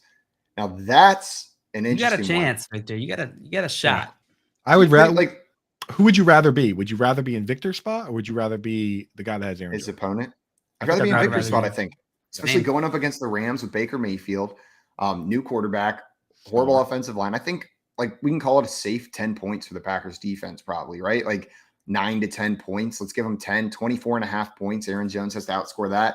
That'd be a great week for Aaron Jones. It's doable. It's well within his range of outcomes, but I'd rather be Victor. Speaking of this, I already got a text from Auntie Coopy. We got to create her a YouTube account so she can just comment in there, but she texted me. She goes, "You are 3 very smart men. Do not cross Auntie Coopy's Rams." Do not cross the Rams. So we've already been. That was the most threatening compliment I've ever gotten. I'm terrified. R is in all capitals too. You are 3 very smart young men. So be careful. Be careful, boys. That R in the present tense makes me feel really threatened. I don't know, like the fact that she emphasized you are. It definitely. I can, as I read this text, I could tell she's making sure we know that she could change her mind at any moment. That's exactly what I'm reading from that right there. The Rams defense, even though they don't have Aaron Donald, which might affect them, they haven't gotten any negative points this season so far. Looking at one of my leagues here, they've been fairly decent. That's the threshold. Yeah. Not negative. They have been. I mean, for a defense, like if he's just scoring some points here, it's going to help you, Victor. I had them ranked as a top 5 defense this week. There were only so many that were like locks over them, in my opinion. The Chiefs versus the Texans, right? You start them no matter what. I did like the Eagles versus the Bears, but once you get beyond that, this is one of the better matchups, I feel, right? Baker. No, he's missing Cooper Kupp, missing Allen Robinson. He's Baker Mayfield. Oh, I was looking at the Rams. Whoops. Yeah. Look at the other side of this. Packers defense. The Packers defense has had negative last week in week 12. Victor, look out. No, but I think they'll be fine. I got 10 points the week after. That would, Victor, if you lose because Baker Mayfield goes off against your defense, you get a free pass. You get a free pass on that one. Mulligan. Yeah. Baker Mayfield, the slayer of fantasy teams. If Baker Mayfield goes off, I want to see the lineups of the people who had the balls to plug Baker Mayfield into their lineup after that game last week. But they're not out there. They don't exist. We got Front Yard Fantasy in the YouTube chat. I don't know who's running that account. So Baker writes chapter 2 of his legacy tonight. He has the same sequence of mess ups every day. Jay Felicio again on the wrong account. Groundhog Day. Yeah. Yeah. He starts off 40 minutes behind. Then he comes to live. Then he switches to the FYF account, forgets to switch back, and comes in there. What a ding dong. Then the porn bots come in. Then the porn bots come in. Same every day. And we have summoned them. Better Boss in the chat said, in another league, I got the last playoff spot with a 6-8 record, and of course scored the most points in week 15 and blew out my opponent, who was the best team in the league. Hey, Nice. you just got to get in there. 6-8, you take that last playoff spot. Now you're alive. Now you can take home the championship. You're playing with house money, dude. You're playing with house money. I remember, didn't the team was like they were like 7-9? It might have been the Saints or Seahawks. I think it was the Seahawks when like 7-9 and just barely won their division, and they took out the Saints in the first round one year. And it was just like an absolute nightmare. Like, and then they were just like, well, we're a terrible team, so see you later. And then they lost the next round. Yeah. It's way more fun to be that team because you feel like you're playing with house money at that point. Like you feel like you're playing with house money whenever you sneak in as the last team. But whenever you're the team who's like 12-1, 11-2, you know what I mean? You You're have sitting everything to lose. Oh my God. Only way, only direction to go is down. It was Exactly. 2010 Seahawks went 7-9, and then they beat the Saints 41-36 in the playoffs to take the Saints out of the playoffs. And then they were just like, well, see you later. I feel like Simon has the best record in our dynasty league, and I took him out last night. Going for back-to-back titles. I thought I had a good chance, and JL knocked me out, took me down. You're out of playoffs?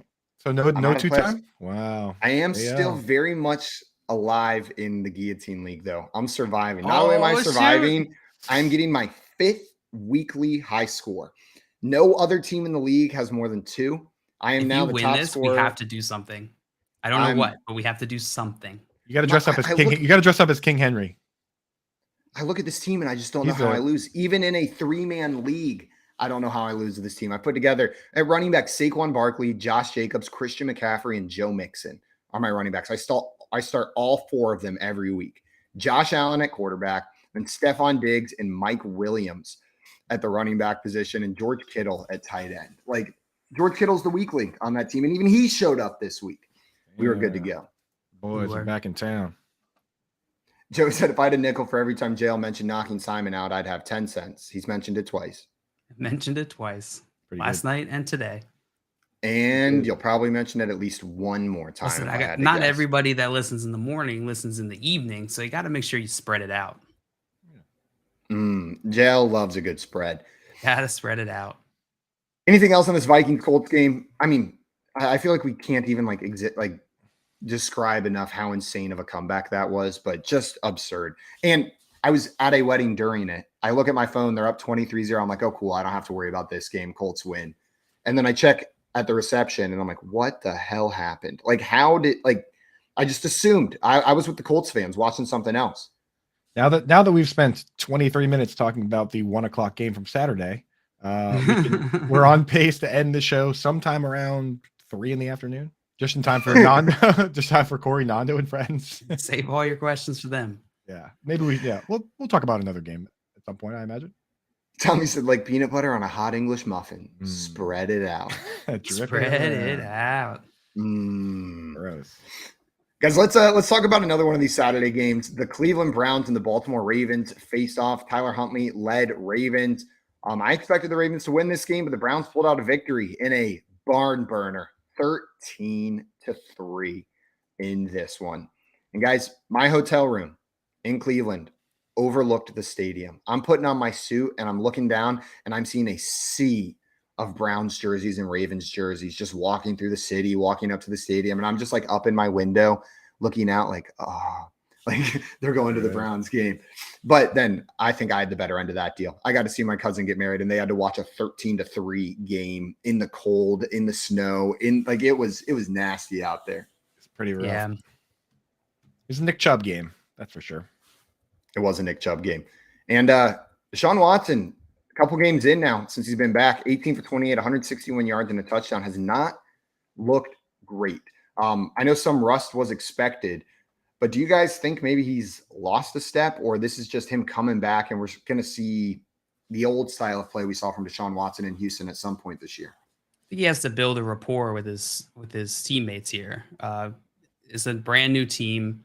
I don't believe he's able to practice with them while suspended. So he didn't really get much time outside of a week or two before starting. So really, I think this is just a matter of time, a little bit of time. Yeah, I think he's got to knock the rust off. I imagine he's still a pretty young guy, and he's still a good player. So I agree. Some of the throws he's making, you can see it. It's not like he's got like a limp noodle arm or something. Like he's slinging it. It's just not quite connecting fully yet. Flashing at times. So yeah, be good. Where are you drafting him next year? Back ends QB1 probably. Yeah, that's exactly where I was going to put him, like 10 to 12. In that Kirk Cousins or Deshaun Watson next season? Deshaun Watson. Depends. Nah, it's still Kirk Cousins. I was still Deshaun Watson probably. Well, Jared Goff, if the Lions are going to keep running this offense like this, Jared Goff or Deshaun Watson? Probably Deshaun Watson. Can't get by that mental block of Jerick Goff is the man. I will say I like him, but I don't know. I don't know if he just doesn't have the same type of upside that Deshaun Watson does. And you got to factor in that Sean's going to have an entire offseason to prepare for that season. So coming into it, I think it'll be different. Watson's also running like 6 times a game. Just wait till Deshaun Watson scores like a 30, 40-yard rush play, and then we'll be like, oh, yeah. That's what I remember I liked about this player. What we were talking about earlier with running backs and how they can have great games, and then it doesn't necessarily translate to a great fantasy game. Sure. Nick Chubb, 21 carries, 99 yards, no receptions. He had 2 targets, no receptions. Even though he had almost 100 yards, was averaging 4.7 a carry. From a fantasy perspective, you're not thrilled with it. It's just a fine game. It didn't lose it for you, but it didn't win anything for you either. Yeah, I think because people do complain about PPR, but I still like PPR. The best format's the format we should probably all be doing should be closer to what Scott Fish does, where it's like, I think that one's full PPR, but maybe like half PPR, but first downs should be worth points. It's such an important play, right? Like in a 1-yard run on 3rd and 1 statistically is an amazing play, but in real life, getting that first down is so crucial that I think first downs should be worth something in fantasy football. And the thing is, it also translates to, we say we want to reward the good players, the best players. Well, most of these teams, when it's 3rd down, they go to their good players. They go to Justin Jefferson. I don't think it would start rewarding bad players to have first downs as a little extra juice, a little extra points. My resistance to change brain immediately went, no, we can't do. But then I don't think you're wrong. It's just another thing that something I don't currently necessarily track or am super familiar with. Like, I don't know who the first down leaders are. It would just add an additional thing that I needed to track. But I don't think it's a big deal to track that additional statistic. And I agree with you. I kind of like the idea of rewarding those plays, because if you are that 3rd down back, the guy who's coming in to get that 1-yard carry, that is a high value touch in football, but not necessarily a high value fantasy touch. The first down leaders are basically who you think they are. Like, you could guess them. Yeah, that makes sense. I don't know how I fully feel about it, because like I think a lot of these situations you're gonna have the first, 2nd down back get like 9 yards there, and then the 3rd down back come in and just get that first down, and then they're getting extra points. I don't know that it adds like a ton of strategy to the game, like from a game mechanics perspective, which is kind of how I'm thinking about it, but it's an interesting thought. It further rewards the players that are making valuable and important plays. Like right now, JL, take a guess. What wide receiver was like those 9-yard run not valuable? It is. If you run for 9 yards, if it's first down, you're not going to get a first down, but on most plays, a 9-yard run is a first down. Just not on 1st and 10. But think about this. If it's like 3rd and 17 and you just do a draw play and the guy gets 9 yards, that is not a valuable play. Whereas if it's, like I said, 3rd and 1 and the guy runs for 2 yards, that is a much more valuable play in real life. So, yeah. On that same note, I think the valuableness comes from the play versus like the location in the play versus the player necessarily. I think who in they PPR trust? we can make the same argument though with PPR, right? Like where a guy runs for 9 yards and then on 3rd down someone just catches the ball behind the line of scrimmage, gets 0 yards. That's the whole point. Was that play? It's something that they're doing, but it's something they're doing. They have to catch the ball, right? So like it's them as the focal point. They have to catch a pass behind the line of scrimmage. Not that hard. I would say someone has to do something to get that first down, right? They're taking that. That is a difficult right, but they're play not doing anything different than if they don't get the first down, but the same They're, amount of yards. They're not helping the team though. With that play, you're not helping the team. That's fine. We I can get what- debate this another time. Yeah, I get what you're saying. I just think the same art, like I view it as something that they're doing as well, right there. Like I view that argument as similar to like the PPR argument, which I think is a valid argument on both fronts. It would benefit certain players. It would benefit a lot. Guys like Amon-Ra St. Brown, Jacoby Myers, that are they're not necessarily high ADOT guys. They don't rack up monster games in terms of yardage. Like Amon-Ra St. Brown doesn't have 1,000 yards, but he gets a lot of first downs. There's no question about that.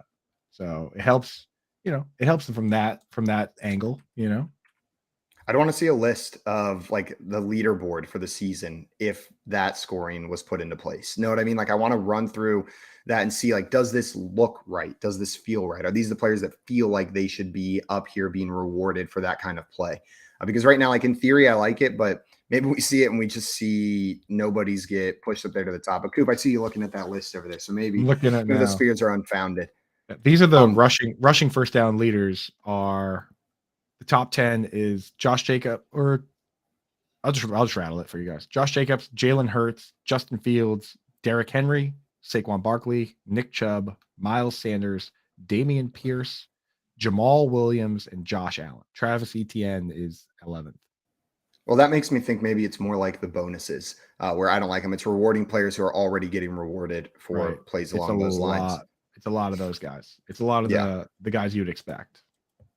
On the other side of this game, we talked about Nick Chubb. He had a great game, but J.K. Dobbins had himself a game as well. 13 carries, 125 yards, maybe getting some of that burst back. There were a couple plays where I feel like he could have taken it to the house again where he got tripped up. There was one play in particular I'm remembering where like it looked like he was gone. And I think 2 years ago he would have been gone. Or whenever he was healthy, he would have been in the end zone. Didn't quite get there. He tweeted after the game. He was like, I'm going to get back to full speed. Just wait. Like, stick with us. He knows it. He knows it too. Mm-hmm. You think we see it this season, or is that for next year? I think it's probably next year. I mean, especially like this fantasy season, right? Maybe we see it towards the end of the playoffs, but it's hard to believe that if that's bothering him that much, he's going to heal in time for that not to be an issue. While practicing and playing games. And practicing and playing, putting wear and tear on it, essentially. Exactly. I think he needs a whole offseason to build that muscle back up. It's just because he probably lost a good amount of it just being inactive. Atrophy. So so I think next season is when we see the J.K. Dobbins full strength breakaway run rate guy that we've come to expect. Yeah, I wouldn't view this as like, oh no, now he's lost it, but more so this is promising. If we're seeing him do this, and then he's got a whole bunch of months ahead of him to just heal up and train, I think it's positive. You just wait. Just wait, yeah. Where's he being drafted next year? RB2? Does he have top 12 round upside? 5, 4 to 6, probably. Yeah, the hype we'll hype his way up to round 3 or 4. You don't undersell Twitter and the Twitter machine. I just don't know that they love J.K. Dobbins. Like, I feel like even before he got injured, like, I had a hard time trading J.K. Dobbins. It feels like people are just very skeptical of him. Yeah, I think it's the misconception that having a running quarterback is inherently a negative for the running backs on the team. Like, I think people see Lamar Jackson. Oh, well, Lamar Jackson's going to steal a bunch of those carries. Lamar Jackson's going to steal those touchdowns. I understand, like, maybe it eliminates some of the touchdown upside for J.K. Dobbins, but having a quarterback that's a threat to take off at any time opens things up for the running back, right? J.K. Dobbins, it is a net positive, I think, to have a rushing quarterback, but I don't think that's the general conception. I mean, so Andrew Erickson, I think he's with Fantasy Pros now. He did our dude right there. He's a good guy. He's a Massachusetts guy. He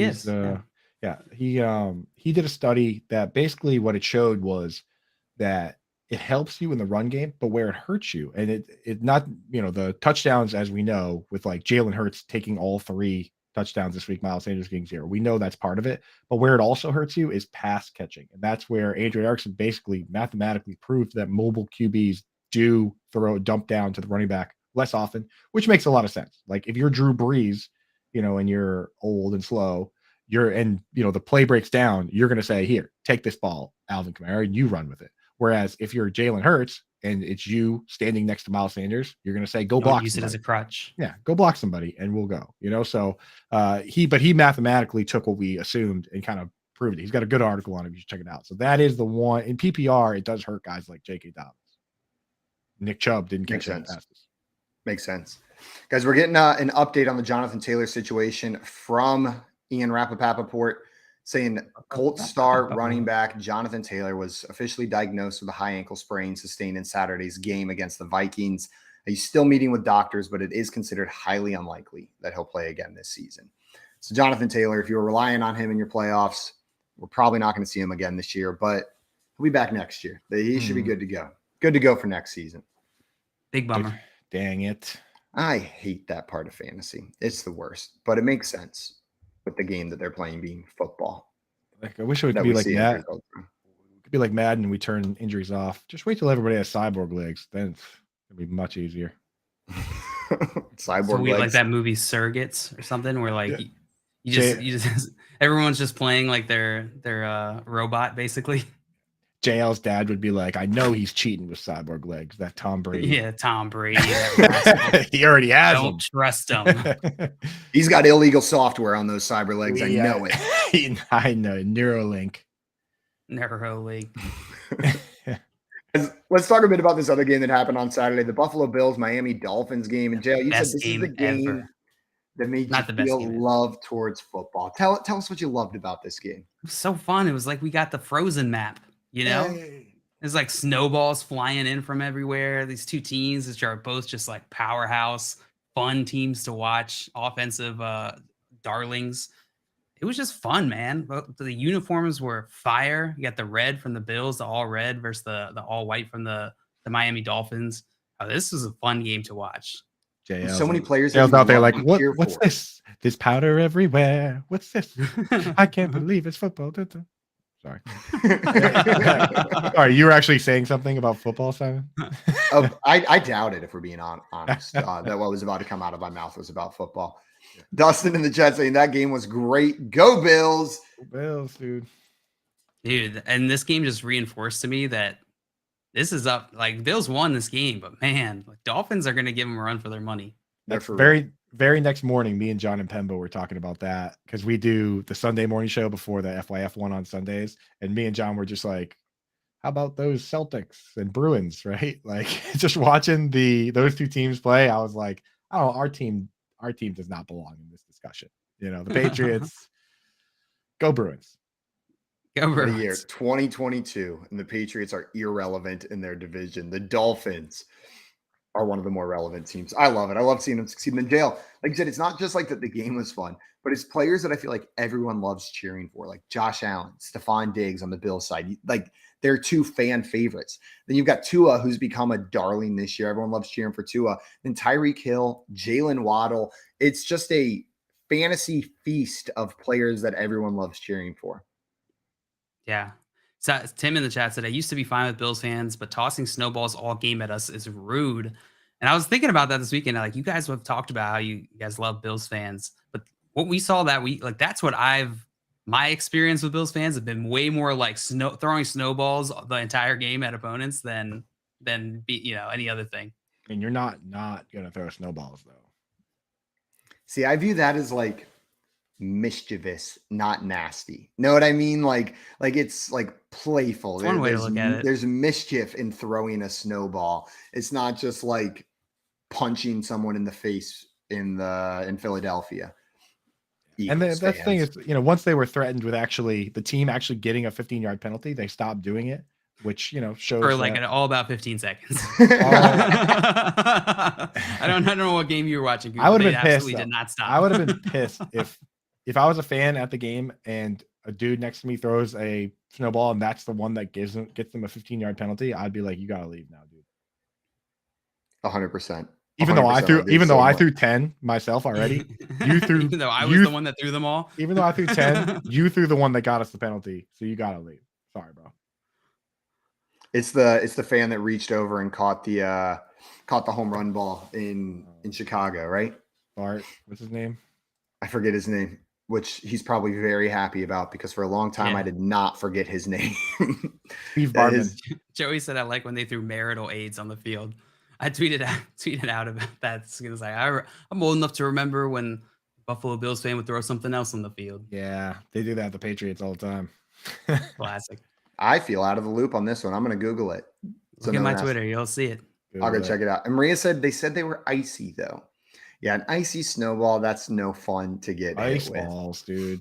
But growing up in Georgia, every snowball I ever threw was icy because all we got was that gross, slushy, like half melted ice snow.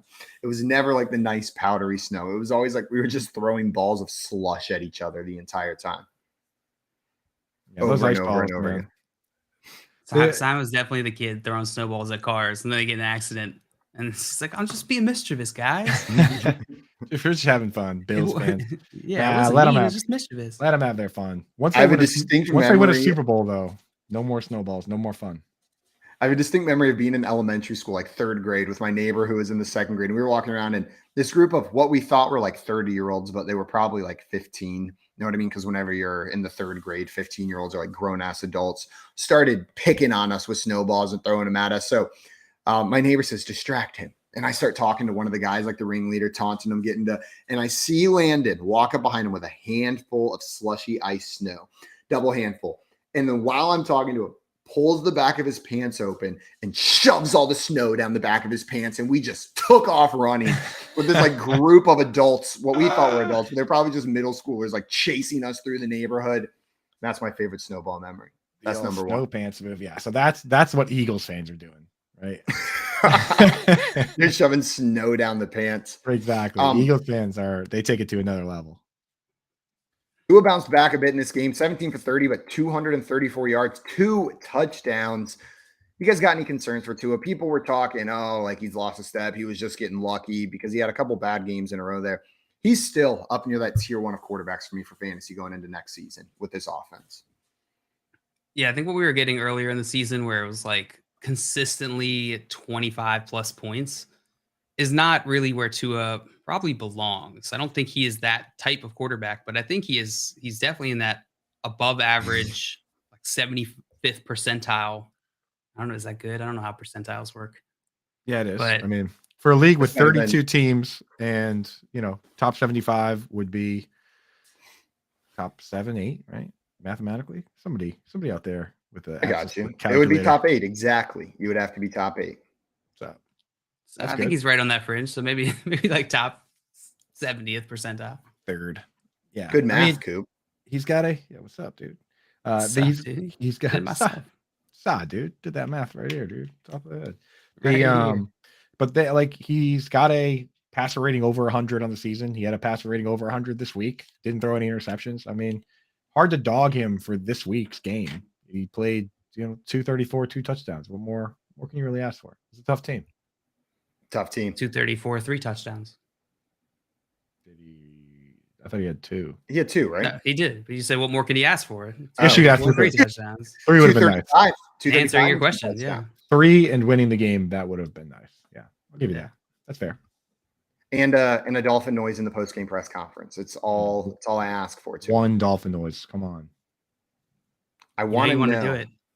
No, it's special. I can't do it too much. It's like the Chewbacca one. It's got to just come out at the right times. Let's talk a little bit about this Lions game. The Lions pulling out a victory. The Jets missing a field goal at the end of the game. The Lions win 20-17. And like we mentioned, winning 6 of their last 7 to improve to 7-7 on the season. And this Lions team is maybe the most fun team in the NFL to cheer for. I'm not sure there's a team. We talked about it earlier, but I feel like everyone right now, it's their team, and then it's the Lions that they're pulling for to make the playoffs. Yeah, and the Jets are one of those teams where, I think the default is to not like them, right? Like the Lions, if the default is to like them, the Jets, maybe that's just the Patriots fan of me, but I feel like other fans are just like, yeah, New York Jets. Bah. Did you see Kerryon Johnson's tweet yesterday after the win? He said, Lions go to the playoffs. I will be purchasing tickets with my child's college fund. I do not care. Carry on, dude. That a boy. What team is he on as? He's not on the Eagles still, right?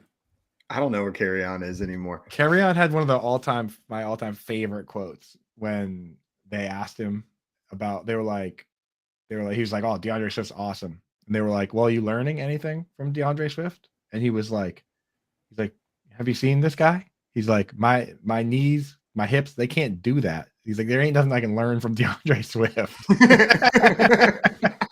He's like, yeah. That's fair. He's That's like, funny. Yeah, he's like, Yeah, there's nothing I can learn no. from this guy. He's like, have you seen this? Have you seen this guy Yeah. move? Like, I can't learn. This You isn't a can't learning learn that. thing, yeah.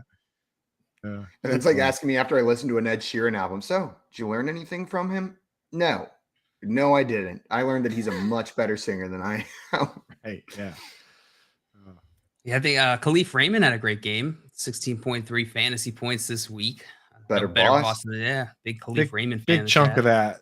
Big chunk of that, of course, was the punt return for a touchdown, though, right? It was, yes, I'm sure. Yeah, 5 for 6, 53 yards. I don't think that'd be very good without that. It's fine though. It's fine. 10.3 PPR points. You'd be cool with that. You'd be cool with 10.3 from Khalif Raymond if you had to show him in there.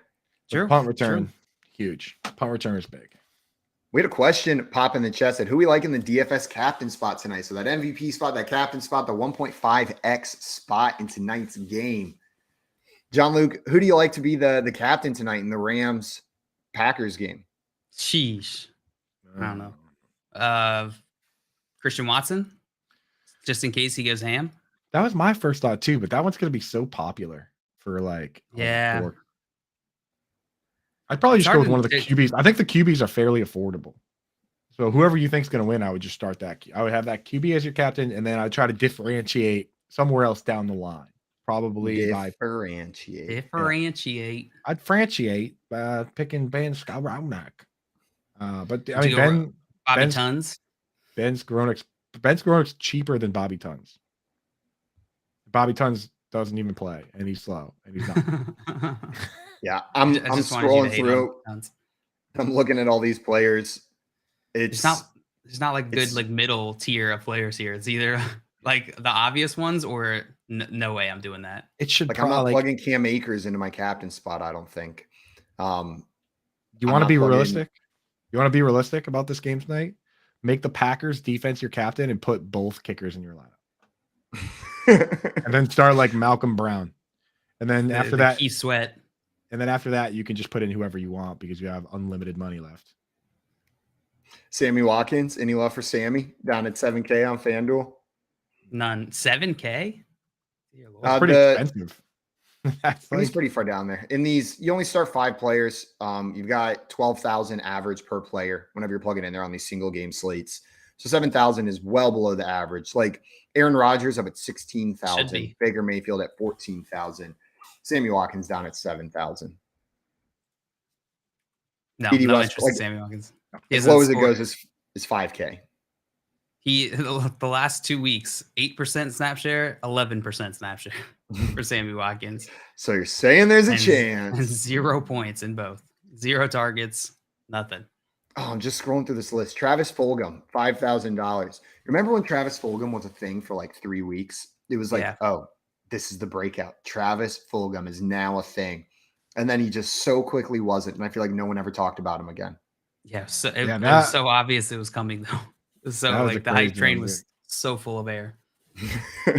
Didn't work. Yeah, I think I'm rolling with, I probably plug Aaron Rodgers in as my captain in this game. It's probably going to be pretty scratchy, pretty chalky, but I don't have the confidence. If Aaron Jones wasn't coming off an injury, I would say Aaron Jones is probably the best play in that captain spot, but there's some uncertainty around just how much his workload's going to be this week. So, Dale, I like your call of Christian Watson. I'm probably rolling Aaron Rodgers in that spot and then trying to differentiate with someone that I think can get a touchdown or throwing a defense and 2 kickers in there, like Coop said. Jordan Love. Maybe Jordan Love. Yeah, you can get cute like that. We've seen it work in these single game slates before where you play the backup quarterback. Really differentiates, but man, that's getting really crazy. That's getting really crazy. Jay in the chat saying, I'm up 3. I have Christian Watson and my opponent has AJ Dillon. What are my chances? That's a good one. Jail, what do you think Jay's chances are here? Up by 3. And the opponent has Christian Watson? No, he has Christian Watson and his opponent has AJ Dillon. And do we know if it's PPR? Let's assume PPR. I think I would go. I think I like your chances, but I think it's 50-50, honestly. I don't know. I just being up by 3 is I feel like it is a huge advantage. Like just being up at all. Because I mean, sometimes these guys go out and do nothing. You know what I mean? So just having those 3 points, I think, puts you over 50% already. If it was exactly 0-0, would you rather have Watson or AJ Dillon? Watson.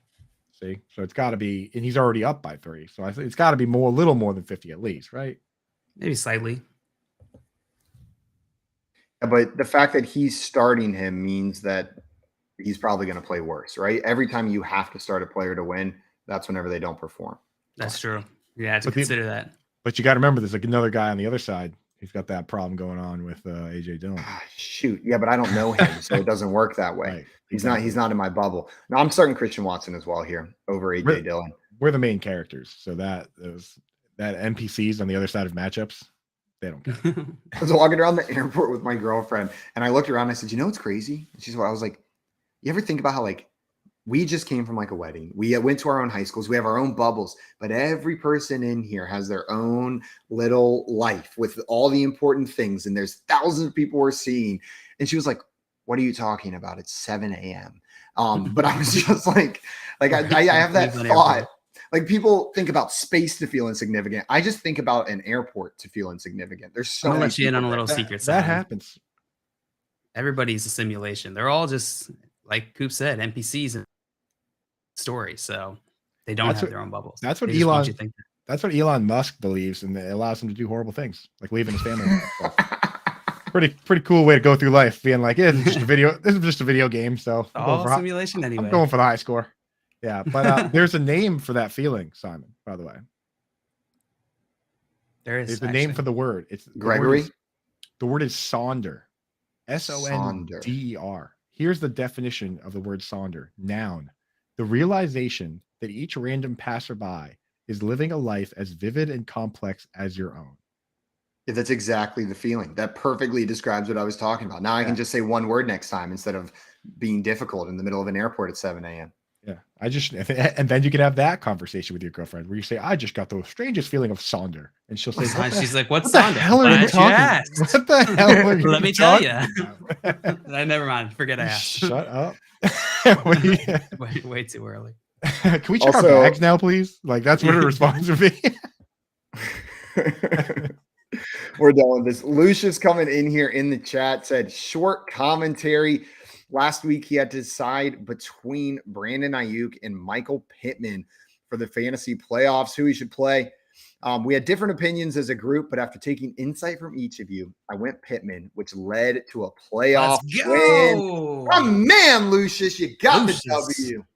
That's on you. That's on you, man. And appreciate you coming in and hanging out with us. And he said the format of the show is great. I'm able to get multiple sides of who I should play, and it's an extremely helpful format.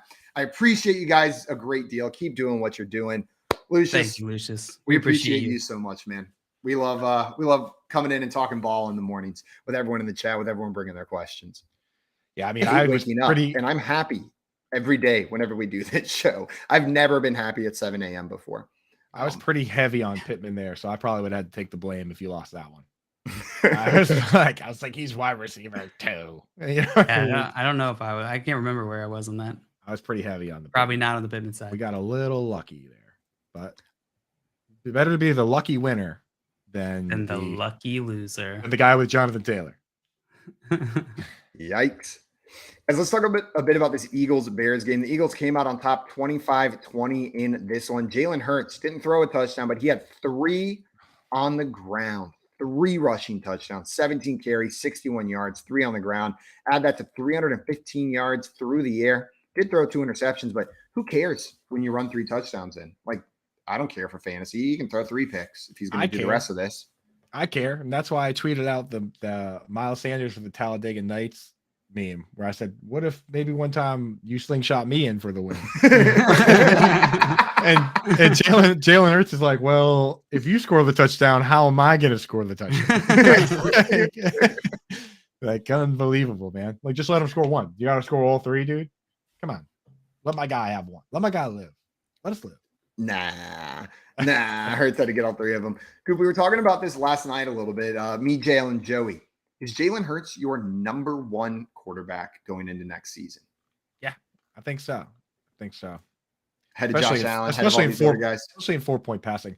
The thing is, Josh Allen, if they go out, like let's say the Bills don't win the Super Bowl, if they go out and make a big splash and get that wide receiver, they get their second fiddle guy to come in, and now they have 2.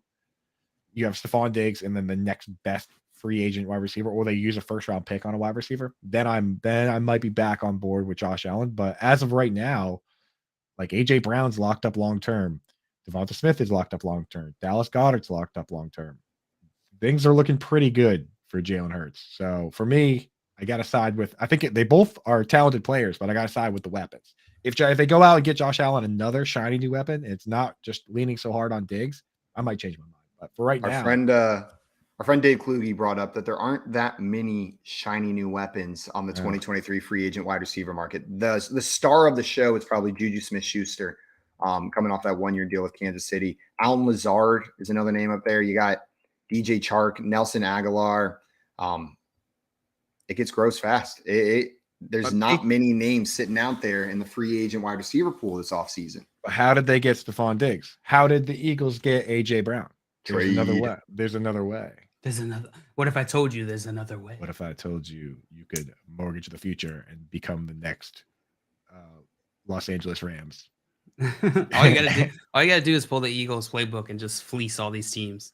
Right? Just wait until they're super trade. Simple as that, dude. Getting GMs fired out here.